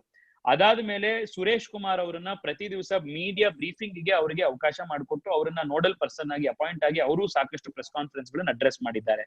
ಅದೇ ರೀತಿ ಡಾಕ್ಟರ್ ಸುಧಾಕರ್ ಅವರಿರ್ಬೋದು, ಅಥವಾ ನಮ್ಮ ಶ್ರೀರಾಮುಲು ಅವರಿರ್ಬೋದು, ಹೆಲ್ತ್ ಸೆಕ್ರೆಟರೀಸ್ ಇರ್ಬೋದು, ಟೈಮ್ಲಿ ಬೇಕಾಗಿರುವಂತಹ ಜನಕ್ಕೆ ಕಮ್ಯುನಿಕೇಟ್ ಮಾಡಬೇಕಾಗಿರುವಂತಹ ಸಾಕಷ್ಟು ವಿಷಯಗಳನ್ನು ಕಮ್ಯುನಿಕೇಟ್ ಮಾಡಿದ್ದಾರೆ.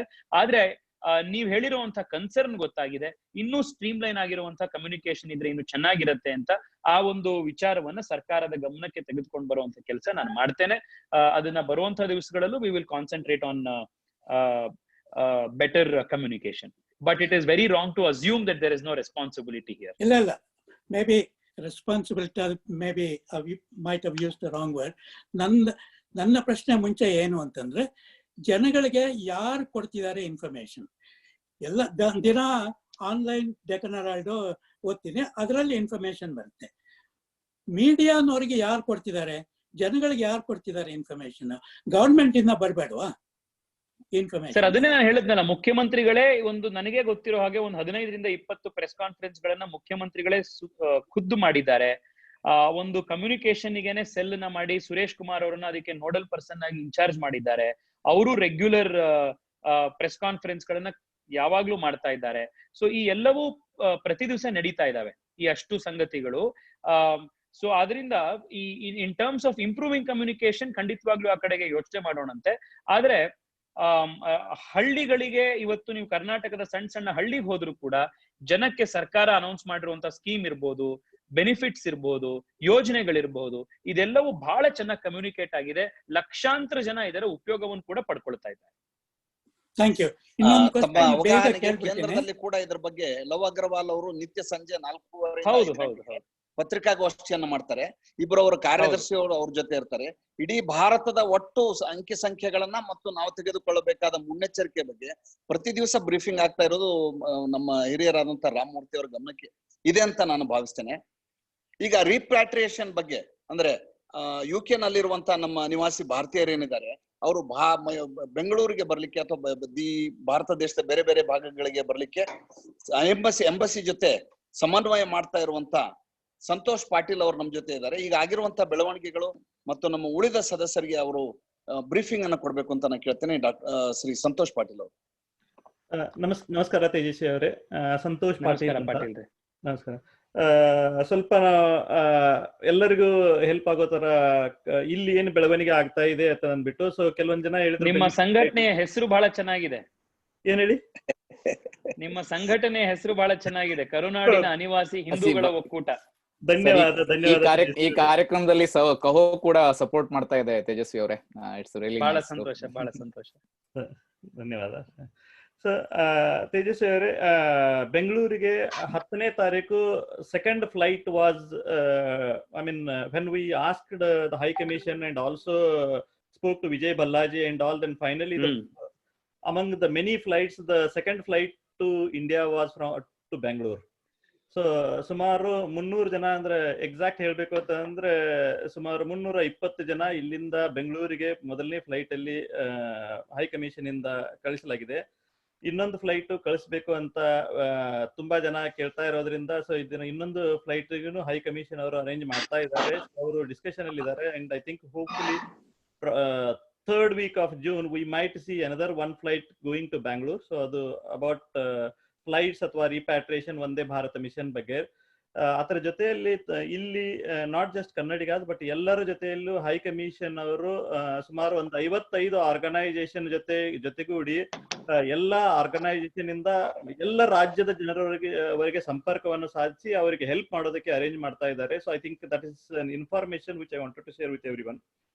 So if there are any specific questions around flights and all, I'm happy to answer as well. Yeah, thank you so much. ಇನ್ನೊಂದು ಸಣ್ಣ ರಿಕ್ವೆಸ್ಟ್ ಇರುವಂತದ್ದು ಎಲ್ರಿಗೂ, ನನ್ನ ಕಚೇರಿಯ email ID is contact@tejasvisurya.in, contact@tejasvisurya.in.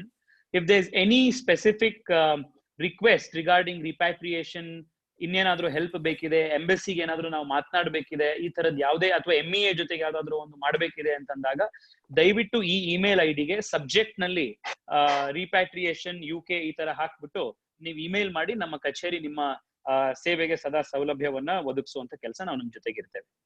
ಧನ್ಯವಾದ. ತೇಜಸ್ವಿ SWI ಆಗ್ಬಿಡುತ್ತೆ ಸುಮಾರು ಸಲ, ಎಲ್ಲ ಬಹಳಷ್ಟು ಜನರಿಗೆ. ಅದಕ್ಕೆ ನಾನೀಗ ಇಲ್ಲಿ ಯಾರೋ ಈಗ ಗಣಪತಿ ಭಟ್ ಅವ್ರು ಈಗಾಗ್ಲೇ ತಪ್ಪಾಕಿದ್ದಾರೆ. ತಪ್ಪಾಕಿದ್ದೀರಾ? ಸಾರಿ, ನಾನು ಇನ್ನೊಂದ್ಸಲ ಹೇಳ್ಬಿಡಿ ಸರ್. ಸೇಮ್ ಅದೇನೆ, ನನ್ನ contact@tejasvisurya, Tejasvi is VI not WI. TEJASVISURYA.in. ಏನೇ ಇತ್ತು ಅಂತಂದ್ರು ದಯವಿಟ್ಟು ಅದಕ್ಕೆ ಇಮೇಲ್ ಮಾಡಿ. ರೈಟ್ ಸರ್, ಸ್ವಿಂಟನ್ ನಿಂದ ಒಂದ್ ಅಪ್ಡೇಟ್ ಕೊಡ್ಲಕ್ಕೆ ಇಷ್ಟಪಡ್ತೀನಿ ತೇಜಸ್ವಿ ಅವರೇ. ಐ ಥಿಂಕ್ ರೀಸೆಂಟ್ಲಿ ನಮ್ಮ UK ನಲ್ಲಿ 108 ಆರ್ಗನೈಸೇಷನ್ಸ್ ಮೋದಿ ತಕೊಂಡಿರೋ ಒಂದು COVID-19 ವಾರ್ ಆನ್ COVID-19 ಇಂಡಿಯಾದಲ್ಲಿ ನಡೀತಾ ಇರೋದನ್ನ ಅದನ್ನ ಸಮರ್ಥಿಸಿಕೊಂಡು we have already released appreciation note. So from 108 organisation ಇಲ್ಲಿ UK Indian organizations. Just wanted to add that really hats off to Modi government taking very strong stand. Yeah, thank you so much. Thank you. ಸ್ವಿಂಟನ್ ನಿಂದ ಬ್ರಿಜೇಶ್ ಗಟ್ಟಾಪುರ್ ಅಂತ, ಅವರು ಅಲ್ಲಿ Young conservative ನ chairman ಅವರು, ಬ್ರಿಜೇಶ್ ಅಂತ. Brijesh is on the line. ನಮಸ್ಕಾರ. ಅವ್ರು ಹೇಳ್ತಾರೆ. ಬ್ರಿಜೇಶ್ ನಮಸ್ಕಾರ. ಅವ್ರು ಹೇಳ್ತಾರೆ ನಮ್ಮ ಸಂಸ್ಥೆ. ಯಾ ಪ್ಲೀಸ್ ಯು ಕ್ಯಾನ್ ಟಾಕ್. ಹೇಳ್ತೀನಿ ಕ್ವಶ್ಚನ್. ಸೊ ನನ್ನ ಹೆಸರು ಬ್ರಿಜೇಶ್ ಕಟಪೂರ್ ಅಂತ. ನಾನು ಸ್ವೀಡನ್ ಇಂದ ಇಲ್ಲಿ ಯಂಗ್ ಕನ್ಸರ್ವೇಟಿವ್ ಚೇರ್ಮನ್ ಆಗಿದ್ದೀನಿ. ಸೊ ನಾನು ಇಂಡಿಯಾ ಬಿಟ್ಟು I left I think 3rd standard. So I picked up both of the values of UK and India. So one question is, I've heard you talk about there's a lot of young people both within India coming up in politics, and even in the UK with the appointment of the Chancellor of the Exchequer, Rishi Sunak, there's a huge turn appearing. How are we able to capitalize on that between two nations? So is there a way that we can learn from each other, learn about our different processes, our parliamentary processes, or political acts? How can we learn from each other in both countries? So there are institutional mechanisms already in place which are working from the last few decades in terms of interaction and cooperation between the two nations. There are parliamentary standing committees, parliamentary study groups, parliamentary friendship groups, which regularly interact with counterparts from both the countries. In the same manner, there are various trade organizations, various industry bodies where interaction between the counterparts in these organizations take place on a regular scale. Given the fact that the Indian diaspora in the United Kingdom plays a very substantial role in defining and giving direction to even domestic politics in the UK, in the coming days, we all will have a lot of opportunities to interact on an even more regular basis and carry forward the learnings of the past and build on it for the future. So, and naturally, with more and more Indian origin people occupying high and influential offices in the United Kingdom, naturally the bond between the two countries, the relationship between the two countries will definitely increase in the coming days.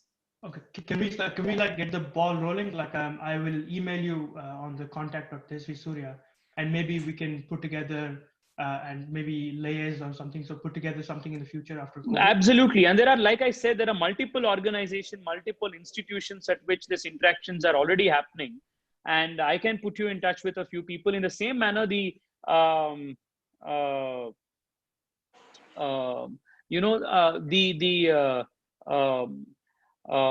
various organizations which are working have been doing so from the last few decades, the last few years, in fact. So this is not something that we have to start green shoots from today, but it has been happening from the last few years. We just have to amplify the scale of it. Okay, awesome. Thank you. I want to add one thing, Ravindra Joshi and Tejasvi Surya. We have a lot of Kannada councillors in United Kingdom. Mainly, there is a Ravi Venkatesh Anta. We got Kumar Naik. So there are a lot of young, councillors who have taken politics as a profession, and they have already excelling it. So some of them are winning continuously as a councillors. Yes. It's just so heartening to know that young Indians are doing such phenomenal work outside of the country's soil. And I wish all of them the very best, because each single individual, each single Indian making these progress in a foreign land is only going to strengthen the hands of India in one way or the other. Yeah, thank you very much. Yakandre avaru they might not have put the questions for you directly on the Google sheet, but I just wanted to bring their name, and it's a great honor for Karnataka because we have a lot of representation here. So that's one of the great points. So Ravi, please continue. Ireland ನಿಂದ ಸುರೇಶ್ ಮರಿಯಪ್ಪ ಅವರು ತಮಗೊಂದು ಪ್ರಶ್ನೆ ಕೇಳ್ತಾ ಇದ್ದಾರೆ. ನೀವು ಅತ್ಯಂತ ತಾರುಣ್ಯಾವಸ್ಥೆಯಲ್ಲಿ MP ಆದ್ರಿ, ಇಂಥ ದೊಡ್ಡ ಜವಾಬ್ದಾರಿಯನ್ನು ಹೇಗೆ ನಿರ್ವಹಿಸ್ತಾ ಇದ್ದೀರಿ ಅಂತ ಕೇಳ್ತಾರೆ.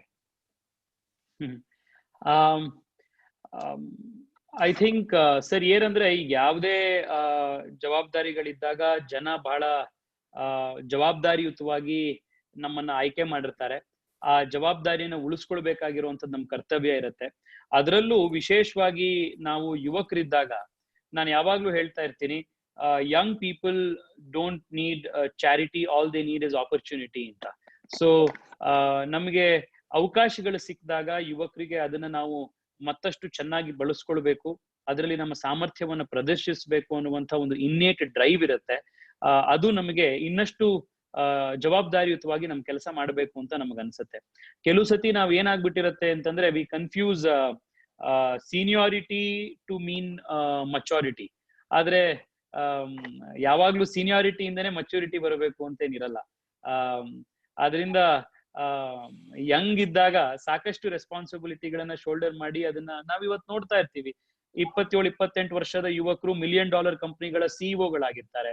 28-29 ವರ್ಷಕ್ಕೆ DC ಗಳಾಗಿ SP ಗಳಾಗಿ ರಾಜ್ಯಗಳ ಜವಾಬ್ದಾರಿಯನ್ನ ಸಿಟಿ ನಗರದ ಜವಾಬ್ದಾರಿಯನ್ನ, ಡಿಸ್ಟ್ರಿಕ್ಟ್ ನ ಜವಾಬ್ದಾರಿಯನ್ನ ಹೊತ್ತಿರ್ತಾರೆ.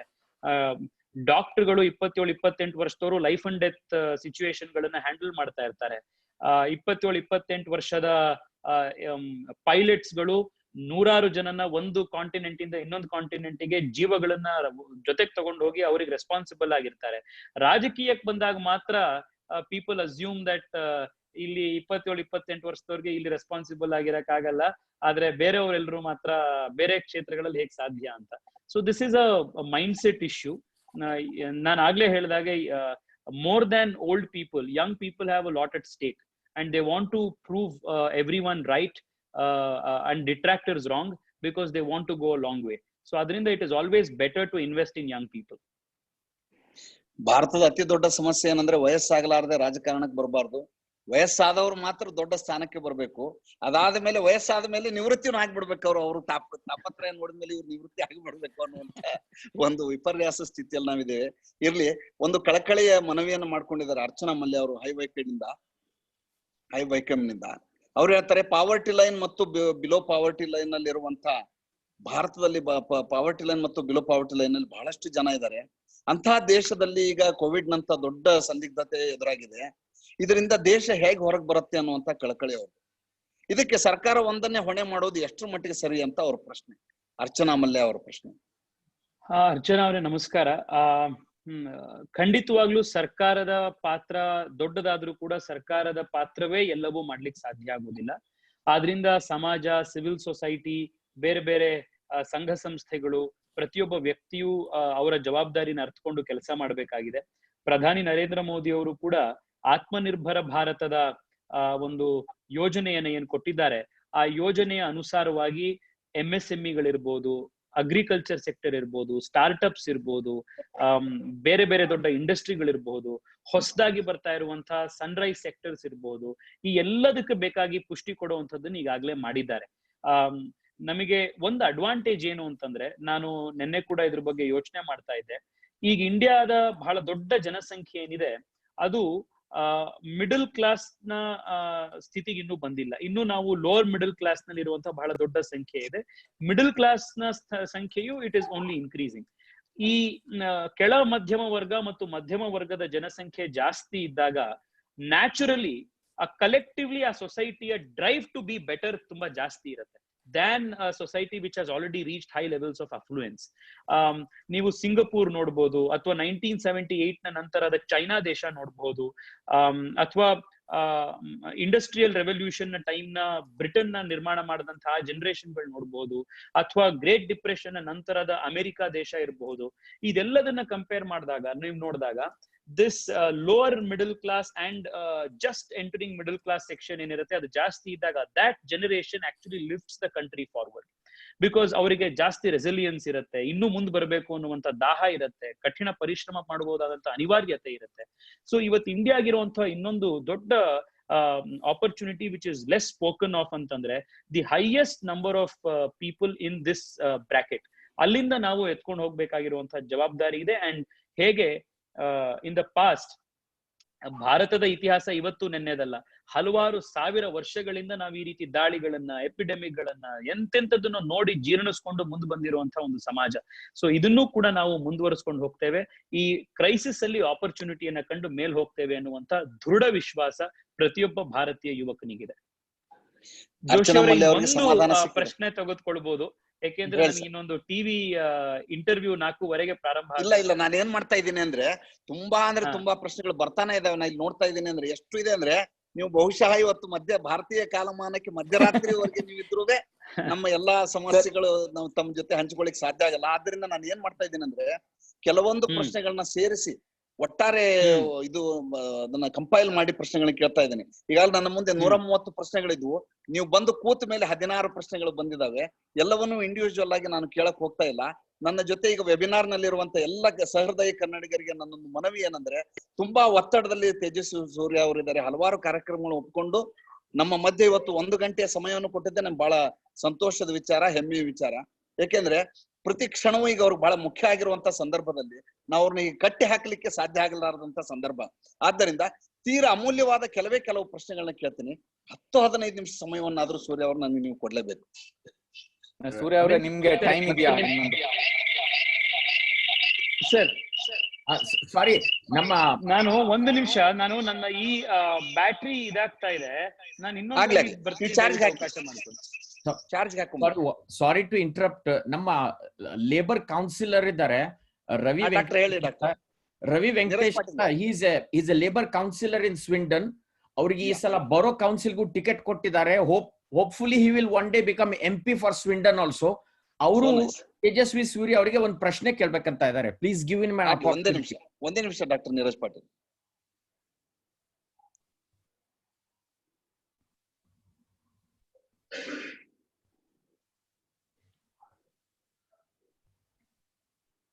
ನೀರಜ್ ಪಾಟೀಲ್ ಅವರೇ ಬರ್ತಾ ಇದಾರೆ, ಒಂದ್ ನಿಮಿಷ. ಸೂರ್ಯ ಅವ್ರು ಬರ್ತಾರೆ ಸರ್. ಎಸ್, ಕೇಳಿಸ್ತಾ ಇದೆಯಾ? ಕೇಳಿಸ್ತಾ ಇದೆ ಸರ್. ನಿಮ್ಗೆ ಎಷ್ಟು ಟೈಮ್ ಇದೆ ಅಂತ ಕೇಳೋಣ ಅಂತ ಇದ್ದೆ ಸೂರ್ಯ ಅವರೇ. ಸರ್ ಇನ್ನೊಂದು 5 ನಿಮಿಷ ಸರ್, ನನಗೊಂದು ಲೈವ್ ಇದಿದೆ, ಇದು ಪ್ರಾರಂಭ ಆಗ್ತಾ ಇದೆ. ಇನ್ನೊಂದು 5 ರಿಂದ 10 ನಿಮಿಷದಲ್ಲಿ ಮುಗಿಸ್ಬೇಕು ಸರ್. Okay sir. ಸರ್ ಇದು ರವೀಂದ್ರ ಜೋಶಿ ಅವರೇ, I request you to take only 5 minutes. After that I will take 5 minutes. ಬಹಳ ಇಂಪಾರ್ಟೆಂಟ್ ಒಂದು 2 ಪ್ರಶ್ನೆ ಇದೆ ಸರ್, ಕೇಳಲೇಬೇಕಾದಂತ ಪ್ರಶ್ನೆ ಇದೆ. ರವೀಂದ್ರ ಅವರೇ, ನಾನು ಕ್ವಿಕ್ ಆಗಿ ಕೇಳ್ಬಿಡ್ಲಾ? ರವಿ ವೆಂಕಟೇಶ್ ಕೇಳಿ ಸರ್, ಕೇಳಿ ಸರ್ ವೆಂಕಟೇಶ್. ಓಕೆ, ತೇಜಸ್ವಿ ಸೂರ್ಯ ಅವರೇ ನಮಸ್ಕಾರ. ನಾನು ರವಿ ವೆಂಕಟೇಶ್ ಅಂತ, ಜಯನಗರಲ್ಲೇ ನಂದು IT ಕನ್ಸಲ್ಟಿಂಗ್ ಬಿಸ್ನೆಸ್ ಇದೆ. 2014 ಸ್ಟಾಟಿಸ್ಟಿಕ್ಸ್ ಪ್ರಕಾರ 1400 ಸ್ಟಾರ್ಟ್ಅಪ್ಸ್ ಓಪನ್ ಆಗಿತ್ತು ಬೆಂಗಳೂರು, ವಿತ್ ಇನ್ ಬೆಂಗಳೂರಲ್ಲಿ. ಅದರಲ್ಲಿ 5% ಸ್ಟಾರ್ಟ್ಅಪ್ಸ್ ಸಕ್ಸಸ್ ಆಗ್ಲಿಲ್ಲ. ಈ ಕ್ವಶನ್ ಯಾಕೆ ಕೇಳ್ತಾ ಇದ್ದೀನಿ ಅಂದ್ರೆ, startup India and stand up India ಅಂತ ನರೇಂದ್ರ ಮೋದಿ ಅವರು ವರ್ಷನ್ 1.0 ಮಾಡಿದ್ರು. ಸೊ ಅದ್ರ ಬಗ್ಗೆ ಯಾವುದೇ ರೀತಿ ಪ್ರೋಗ್ರೆಸ್ ಆಗ್ಲಿಲ್ಲ. ಆಮೇಲೆ ಅದು ಅಲ್ಲಿಗೆ ಸ್ಟಾಪ್ ಆಗೋಗ್ಬಿಡ್ತು. ಮತ್ತೆ ಇತ್ತೀಚಿನ ದಿನದಲ್ಲಿ ಚೈನೀಸ್ ಆಪ್ ನ ಬ್ಯಾನ್ ಮಾಡ್ಬೇಕು ಅಂತ ಕ್ಯಾಂಪೇನ್ ನಡೀತಾ ಇದೆ. When we are stopping the Chinese apps, we have a alternate option in India. Bengaluru itself a Silicon Valley. 1700 company 2014 start ಆಗಿ ಅದು ಕ್ಲೋಸ್ ಆಗಿದೆ. So what are we thinking about helping within the India entrepreneurs to come to the better position and compete with the apps which are not available in India today? Sir, ಇವತ್ತು 3 ವಿಶೇಷವಾದಂತಹ ಒಂದು ಯೋಜನೆಗಳನ್ನ ಕೇಂದ್ರ ಸರ್ಕಾರ ಈ ದಿಕ್ಕಿನಲ್ಲಿ ಮಾಡಿದೆ. ಮೊದಲನೇದು availability of funds for startups. So ಮೊದಲನೇದು ಒಂದು ಫಂಡ್ ಆಫ್ ಫಂಡ್ಸ್ ಶುರು ಮಾಡಿ ಸ್ಟಾರ್ಟ್ಅಪ್ ಗಳಿಗೆ ಬೇಕಾಗುವಂತ ಲಿಕ್ವಿಡಿಟಿ ಏನಿದೆ, ಬೇಸಿಕ್ ಸ್ಟ್ರಕ್ಚರಲ್ ಸಪೋರ್ಟ್ ಏನಿದೆ, ಅದನ್ನ ವ್ಯವಸ್ಥೆ ಕಲ್ಪಿಸಿದೆ. ಎರಡನೇದು, ಯಾವುದೇ ಒಂದು ಸ್ಟಾರ್ಟ್ಅಪ್ ನ ಫೌಂಡರಿಗೆ ಒಂದು ಕಂಪನಿಯನ್ನ ಶುರು ಮಾಡೋದು ಮತ್ತು ಕಂಪನಿಯಿಂದ ಎಕ್ಸಿಟ್ ಆಗೋದು ಬಹಳ ಈಸಿಯಾಗಿ ಆಗ್ಬೇಕು. ಯಾಕೆ ಅಂತಂದ್ರೆ ಸ್ಟಾರ್ಟ್ಅಪ್ಸ್ ನಿಮ್ಗೆ ಶುರು ಮಾಡೋದು ಒಂದು ಸರಿ ಆಗ್ಲಿಲ್ಲ, ವರ್ಕ್ ಆಗ್ಲಿಲ್ಲ ಅಂದ್ರೆ the exit must easy, so that you can start working on next idea. So ಆದ್ರಿಂದ ಭಾರತದಲ್ಲಿ ಈಸ್ ಆಫ್ ಡೂಯಿಂಗ್ ಬಿಸ್ನೆಸ್ ಅನ್ನ ಜಾಸ್ತಿ ಮಾಡುವಂತ ದೃಷ್ಟಿಯಿಂದ we have taken significant steps. ಆ ದೃಷ್ಟಿಯಿಂದ ಭಾರತದಲ್ಲಿ ಇವತ್ತು ನರೇಂದ್ರ ಮೋದಿ ಸರ್ಕಾರ ಬರೋದಕ್ಕಿಂತ ಮುಂಚೆ ನಾವು 143 ಹತ್ತತ್ರದಲ್ಲಿ ಇದ್ವಿ in ease of doing business. ಇವತ್ತು ನಾವು ವಿ ಹ್ಯಾವ್ ಕಮ್ ಅರೌಂಡ್ 80-85 ಹತ್ರಕ್ಕೆ ಬಂದಿದ್ದೀವಿ. It's a big leap forward. ಅದೇ ರೀತಿ IBC ಕಾನೂನನ್ನ ಜಾರಿಗೆ ತೆಗೆದುಕೊಂಡು ಬಂದಿರೋದ್ರಿಂದ it is been easy to incorporate a company and exit a company. So people, especially young entrepreneurs, ಹೊಸದಾಗಿ ಒಂದು ಐಡಿಯಾ ಶುರು ಮಾಡಬಹುದು. In case it fails, they can move on to the next one. ಇದು ಇನ್ನೊಂದು ಬಹಳ ದೊಡ್ಡ ಸವಾಲು ಏನಿತ್ತು, ಅದನ್ನ ಪರಿಗಣಿಸಿ ಚೇಂಜ್ ಮಾಡಲಾಗಿದೆ.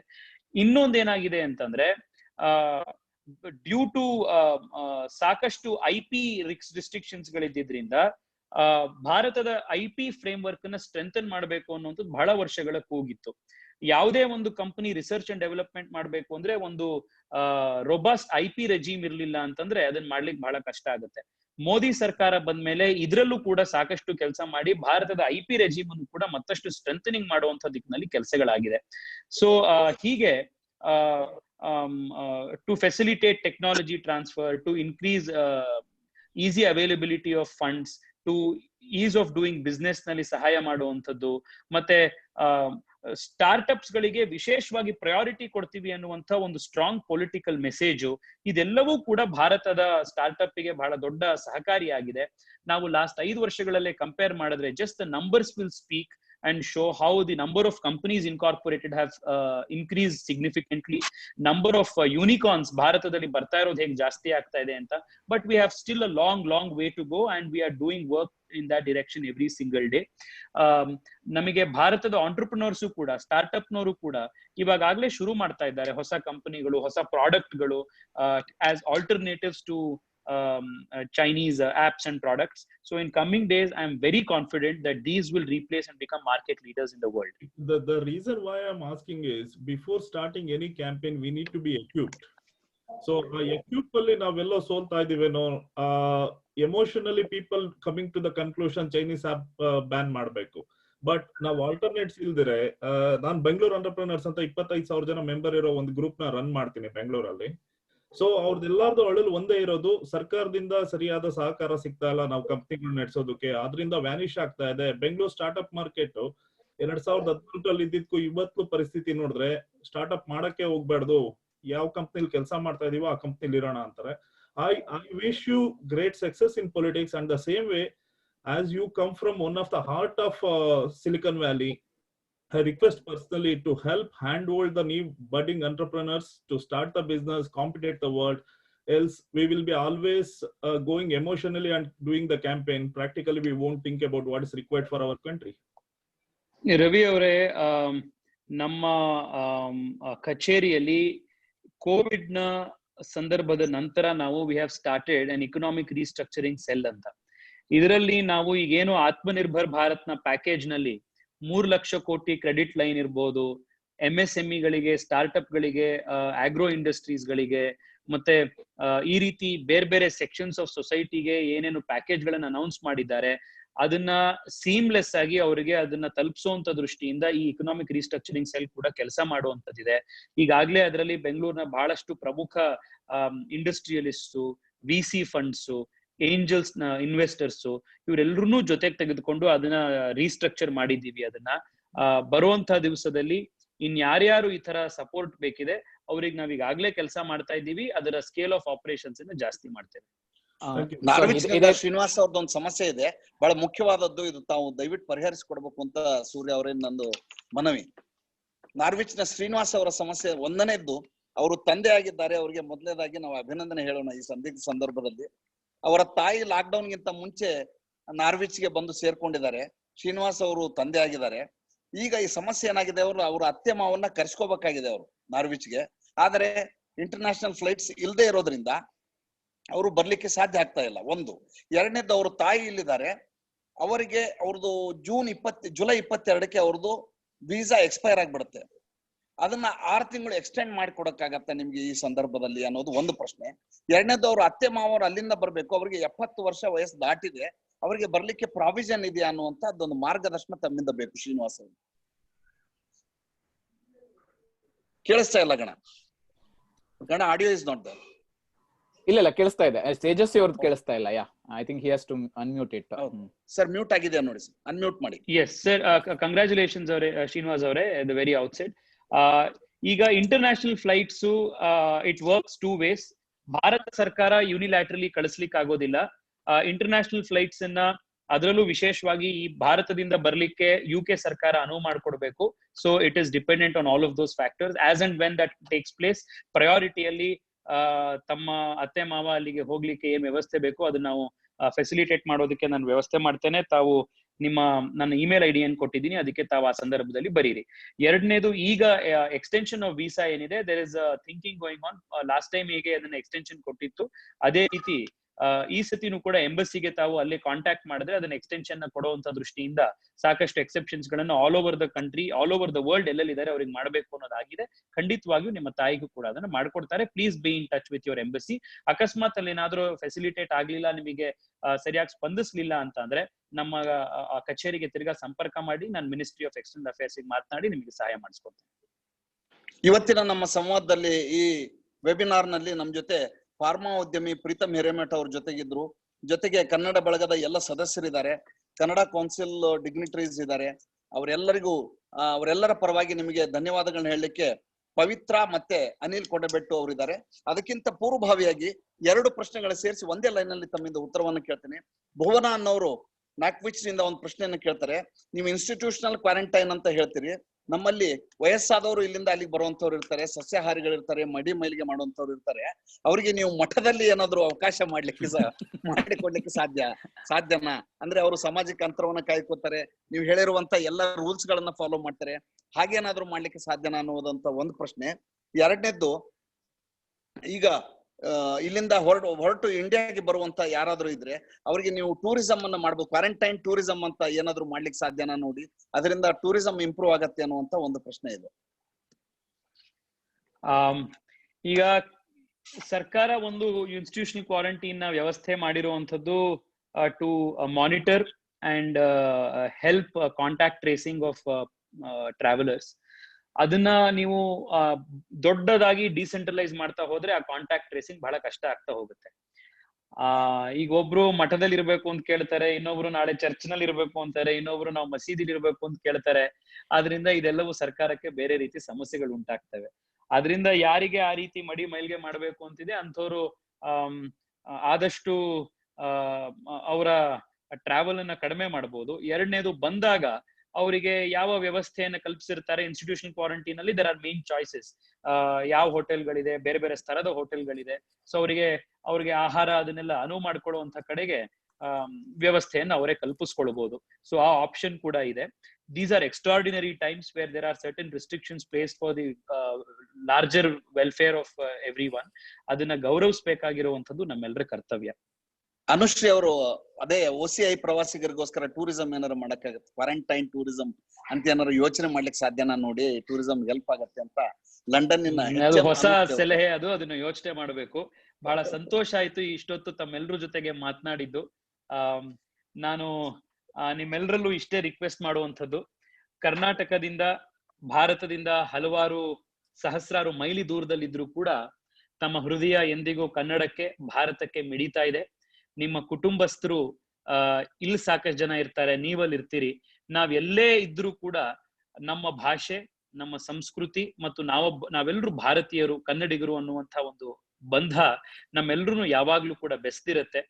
ಈ ಕೋವಿಡ್ ನ ಈ ಒಂದು ಅನ್ಪ್ರೆಸಿಡೆಂಟೆಡ್ ಕ್ರೈಸಿಸ್ ನ ಸಂದರ್ಭದಲ್ಲಿ ಯುನೈಟೆಡ್ ಕಿಂಗ್ಡಮ್ ವಿಶೇಷವಾಗಿ ಬಹಳಷ್ಟು ವ್ಯತಿರಿಕ್ತವಾಗಿ ಇಂಪ್ಯಾಕ್ಟ್ ಆಗಿತ್ತು. ನಮಗೂ ಇಲ್ಲಿದ್ದಾಗ ಎಷ್ಟೋ ಜನಕ್ಕೆ ಅಲ್ಲಿರುವಂತಹ ನಮ್ಮ ನೆಂಟರಿಷ್ಟರುಗಳು ಅವ್ರು ಹೇಗಿದ್ದಾರೋ, how they are coping up with that challenge ಅನ್ನುವಂಥ ಚಿಂತೆ ನಮ್ಮೆಲ್ರಿಗೂ ಕೂಡ ಆಗಿತ್ತು. ಆದ್ರೆ ಇವತ್ತು ನಿಮ್ಮೆಲ್ಲರ ಜೊತೆಗೆ ಮಾತನಾಡಿದ್ದು, ನಿಮ್ಮ ಮುಖಗಳಲ್ಲಿರುವಂತಹ ಮಂದಹಾಸ ಮತ್ತು ಪ್ರತಿ ಸತಿ ನನಗನ್ಸುವಂಥದ್ದು, ನಾವು ಕರ್ನಾಟಕ ಭಾರತದಿಂದ ಹೊರಗಡೆ ಹೋದಾಗ ನಾವು ನಮ್ಮ ತನದ ಒಂದು ಮೌಲ್ಯವನ್ನ ನಾವು ಮತ್ತಷ್ಟು ಕಂಡುಕೊಳ್ತೇವೆ. ಸೊ ಅದರಲ್ಲೂ ವಿಶೇಷವಾಗಿ ತುಂಬಾ ಜನ ಯಂಗ್ಸ್ಟರ್ಸ್, ಇವತ್ತು ನಾನು ಮಾತನಾಡಿದವ್ರನ್ನ ಕೇಳಿದೆ, 2ನೇ ಕ್ಲಾಸ್ 3ನೇ ಕ್ಲಾಸ್ನಿಗೆ ನಾನು ಕರ್ನಾಟಕದಿಂದ ಅಮೆರಿಕಾಗ್ ಹೋಗಿದ್ದು, ಇದು UK ಹೋಗಿದ್ದು ಅಂತ. ಆದ್ರೂ ಕನ್ನಡ ಭಾಷೆಯನ್ನ ಬಹಳ ಚೆನ್ನಾಗಿ ಮಾತನಾಡ್ತಿದ್ದೀರಿ, ನಮ್ಮ ತನವನ್ನ ಉಳಿಸ್ಕೊಂಡಿದ್ದೀರಿ. ನಿಮ್ಮೆಲ್ಲರಿಂದ ನನಗ್ ಮತ್ತಷ್ಟು ಪ್ರೇರಣೆ ಸಿಕ್ಕಿದೆ. ನಿಮ್ಮೆಲ್ಲರ ಆಶೀರ್ವಾದವನ್ನ ಮತ್ತೊಮ್ಮೆ ಇವತ್ತಿನ ಯಶಸ್ಸಿಗೆ ಕಾರಣೀಭೂತರು ಗಣಪತಿ ಭಟ್ರು. ಇಲ್ಲ, ನಮಸ್ಕಾರ. ಅದೇ ನಾನು ಅವ್ರಿಗೆ ಜಾಸ್ತಿ ಟೈಮ್ ತಗೊಳಲ್ಲ. ತೇಜಸ್ವಿ ಅವರೇ, I think I really hats off to your time. ನಾನು ತುಂಬಾ ಆಭಾರಿಯಾಗಿದ್ದೇನೆ. ಐ ಥಿಂಕ್ ನಾವು ಇನ್ನೊಂದು ಸೆಷನ್ ಮಾಡ್ಬೇಕಾಗತ್ತೆ, but to be honest, I am really grateful to your time and wish you all the best. ನಮ್ಮ UK ಕನ್ನಡಿಗರ ಪರವಾಗಿ ನಾನು ದೊಡ್ಡ ಧನ್ಯವಾದ ಹೇಳಲಿಕ್ಕೆ ಇಷ್ಟಪಡ್ತೇನೆ. ಇಲ್ಲಿ ಎಲ್ಲಾ ಕನ್ನಡ ಕಮ್ಯುನಿಟಿ ಇದೆ, ಸೊ ಅವ್ರ ಪರವಾಗಿ once again thank you for all your staff. ಮತ್ತೊಮ್ಮೆ ಎಲ್ಲ ಕನ್ನಡಿಗರಿಗೆ, UK ಇರುವಂತ ಎಲ್ಲ ಕನ್ನಡಿಗರೇ ನನ್ನ ನಮಸ್ಕಾರಗಳು, ಧನ್ಯವಾದಗಳು. ಯಾವುದೇ ಸಂದರ್ಭದಲ್ಲಿ ನಿಮಗೆ ಯಾವುದೇ ರೀತಿಯ ಸಹಾಯ ಬೇಕಿದೆ ಅಂತಂದಾಗ, ನಿಮಗೆ ಒಂದೇ ಒಂದು ಇಮೇಲ್ ನ ದೂರದಲ್ಲಿ, ಒಂದೇ ಒಂದು ಫೋನ್ ಕಾಲ್ ನ ದೂರದಲ್ಲಿ ನಿಮ್ಮೊಬ್ಬ ಕನ್ನಡಿಗ, ನಿಮ್ಮೊಬ್ಬ ಕನ್ನಡದ ಮಗ ನಾನಿಲ್ಲಿ ಕರ್ನಾಟಕದಲ್ಲಿ ಇದ್ದೇನೆ, ನಿಮ್ಮ ಪರವಾಗಿ ಎನ್ನುವಂತ ಧೈರ್ಯ ನಿಮ್ಮೆಲ್ರಿಗೂ ಇರ್ಲಿ. ನಾನು ಯಾವತ್ತೂ ನಿಮ್ ಜೊತೆಗಿರ್ತೇನೆ ಅಂತ ಹೇಳ್ತಾ, ನೆಕ್ಸ್ಟ್ ಟೈಮು ನೀವ್ ಯಾರು ಬೆಂಗಳೂರಿಗೆ ವಾಪಸ್ ಬರ್ತೀರಿ, ಬೆಂಗಳೂರಿಗೆ ವಿಸಿಟ್ ಮಾಡ್ಲಿಕ್ಕೆ ಬರ್ತೀರಿ, ದಯವಿಟ್ಟು ಭೇಟಿ ಮಾಡಿ, ಒಟ್ಟಿಗೆ ಮಾತನಾಡೋಣಂತೆ. UK ಇಂದ ಬರ್ಬೇಕಾದ್ರೆ ನಮ್ಗೆ ಏನಾದ್ರು ಚೆನ್ನಾಗಿರೋ ಗಿಫ್ಟ್ ಎಲ್ಲ ತಗೊಂಡ್ ಬನ್ನಿ. ನಾವು ಲಂಡನ್ನಿಗೆ ಬಂದಾಗ ನಿಮ್ಮೆಲ್ರೂ ಬಂದು ಭೇಟಿ ಮಾಡ್ತೇನೆ. ನಿಮ್ಮೆಲ್ರೂ ಭೇಟಿ ಲಂಡನ್ ನಲ್ಲಿ ನಾನು ಲಾಸ್ಟ್ ಟೈಮ್ ಬಂದಾಗ ನಮ್ಮ ಈ ವಿಡಿಯೋ ಕಾಲ್ ನಲ್ಲೂ ಇದ್ದಾರೆ ನಮ್ಮ ಮಾವ ಮೋಹನ್ ಅತ್ತಿಗ್ನಾಳ್ ಅವರು. ಅವ್ರ ಮನೆಯಲ್ಲೂ ಕೂಡ ಅವತ್ತು ಒಂದ್ ದಿವಸ ಜಾಕೆಟ್ ಪೊಟ್ಯಾಟೊ ಮಾಡ್ಕೊಟ್ಟಿದ್ರು, ಇನ್ನೊಂದ್ ದಿವಸ ನಮ್ಮ ಅತ್ತೆ ಆಂಬೋಡೆ ಕೂಡ ಮಾಡ್ಕೊಟ್ಟಿದ್ರು. ಸೊ ಹೀಗೆ ಅಲ್ಲಿ ಹೋದಾಗ್ಲೂ ಕೂಡ ನಮಗೆ ನಮ್ಮ ಊಟ ಅಲ್ಲಿ ಸಿಗೋ ರೀತಿ ಆಗಿತ್ತು. ಅದೇ ರೀತಿ ದಯವಿಟ್ಟು ಬೆಂಗಳೂರಿಗೆ ಬಂದಾಗ ಭೇಟಿ ಮಾಡಿ, ನಾನು ಬಂದಾಗ್ಲೂ ನಿಮ್ಮನ್ನೆಲ್ಲರನ್ನು ಭೇಟಿ ಮಾಡ್ತೀನಿ ಅಂತ ಹೇಳಿ ಇಷ್ಟೊತ್ತು ನನ್ನ ಜೊತೆಗೆ ಮಾತನಾಡಿದಂತ ನಿಮ್ಮೆಲ್ರಿಗೂ ನಮಸ್ಕಾರಗಳನ್ನು ಹೇಳಿ, ತುಂಬಾ ಜನ ಸೀನಿಯರ್ ಸಿಟಿಸನ್ಸ್ ಗಳು ಈ ಒಂದು ಕಾಲ್ ನಲ್ಲಿ ಜೊತೆಗಿದ್ರಿ. ನಿಮ್ಮೆಲ್ಲರ ಆಶೀರ್ವಾದವನ್ನ ಬೇಡಿ, ವಿಶೇಷವಾಗಿ ತಾವೆಲ್ಲರೂ ಹೆಚ್ಚು ಮುತುವರ್ಜಿಯನ್ನ ತೆಗೆದುಕೊಳ್ಳಿ. ಈ ಸಂದರ್ಭದಲ್ಲಿ most vulnerable sections or senior citizens. ಆದ್ರಿಂದ ಯಾರ್ಯಾರು ಯಂಗ್ಸ್ಟರ್ಸ್ ನಾವಿದ್ದೀವಿ, let us take responsibility for them. ಎಷ್ಟೋ ಮೈಲಿಗಟ್ಲೆ ದೂರದಲ್ಲಿ ನಿಮ್ಮ ಮಕ್ಕಳಲ್ಲಿ ಇರ್ತಾರೆ ಅಥವಾ ತಂದೆ ತಾಯಿ ಇಲ್ಲಿರ್ತಾರೆ, ನೀವಲ್ಲಿರ್ತೀರಿ. ಈ ದುಗುಡ ಆತಂಕದ ಮಧ್ಯದಲ್ಲೂ ಕೂಡ ಈ ರೀತಿಯ ಟೆಕ್ನಾಲಜಿಗಳು ಮುಖ ನೋಡಿ ಪ್ರತಿಯೊಬ್ಬರಿಗೂ ಮಾತನಾಡುವಂತಹ ಅವಕಾಶಗಳಾಗಿದೆ. We are truly living in interesting times. Let's make the best of this crisis and learn to be positive and take care of one another. ಬಹಳ ಸಂತೋಷ. Thank you so much. Thank you everyone. Thank you. And ವಿಶೇಷವಾಗಿ ರವೀಂದ್ರ ಜೋಶಿ ಸಿರಿಗನ್ನಡಂ ಗೆಲ್ಗೆ, ಸಿರಿಗನ್ನಡಂ ಬಾಳ್ಗೆ. Thank you sir. Thank you.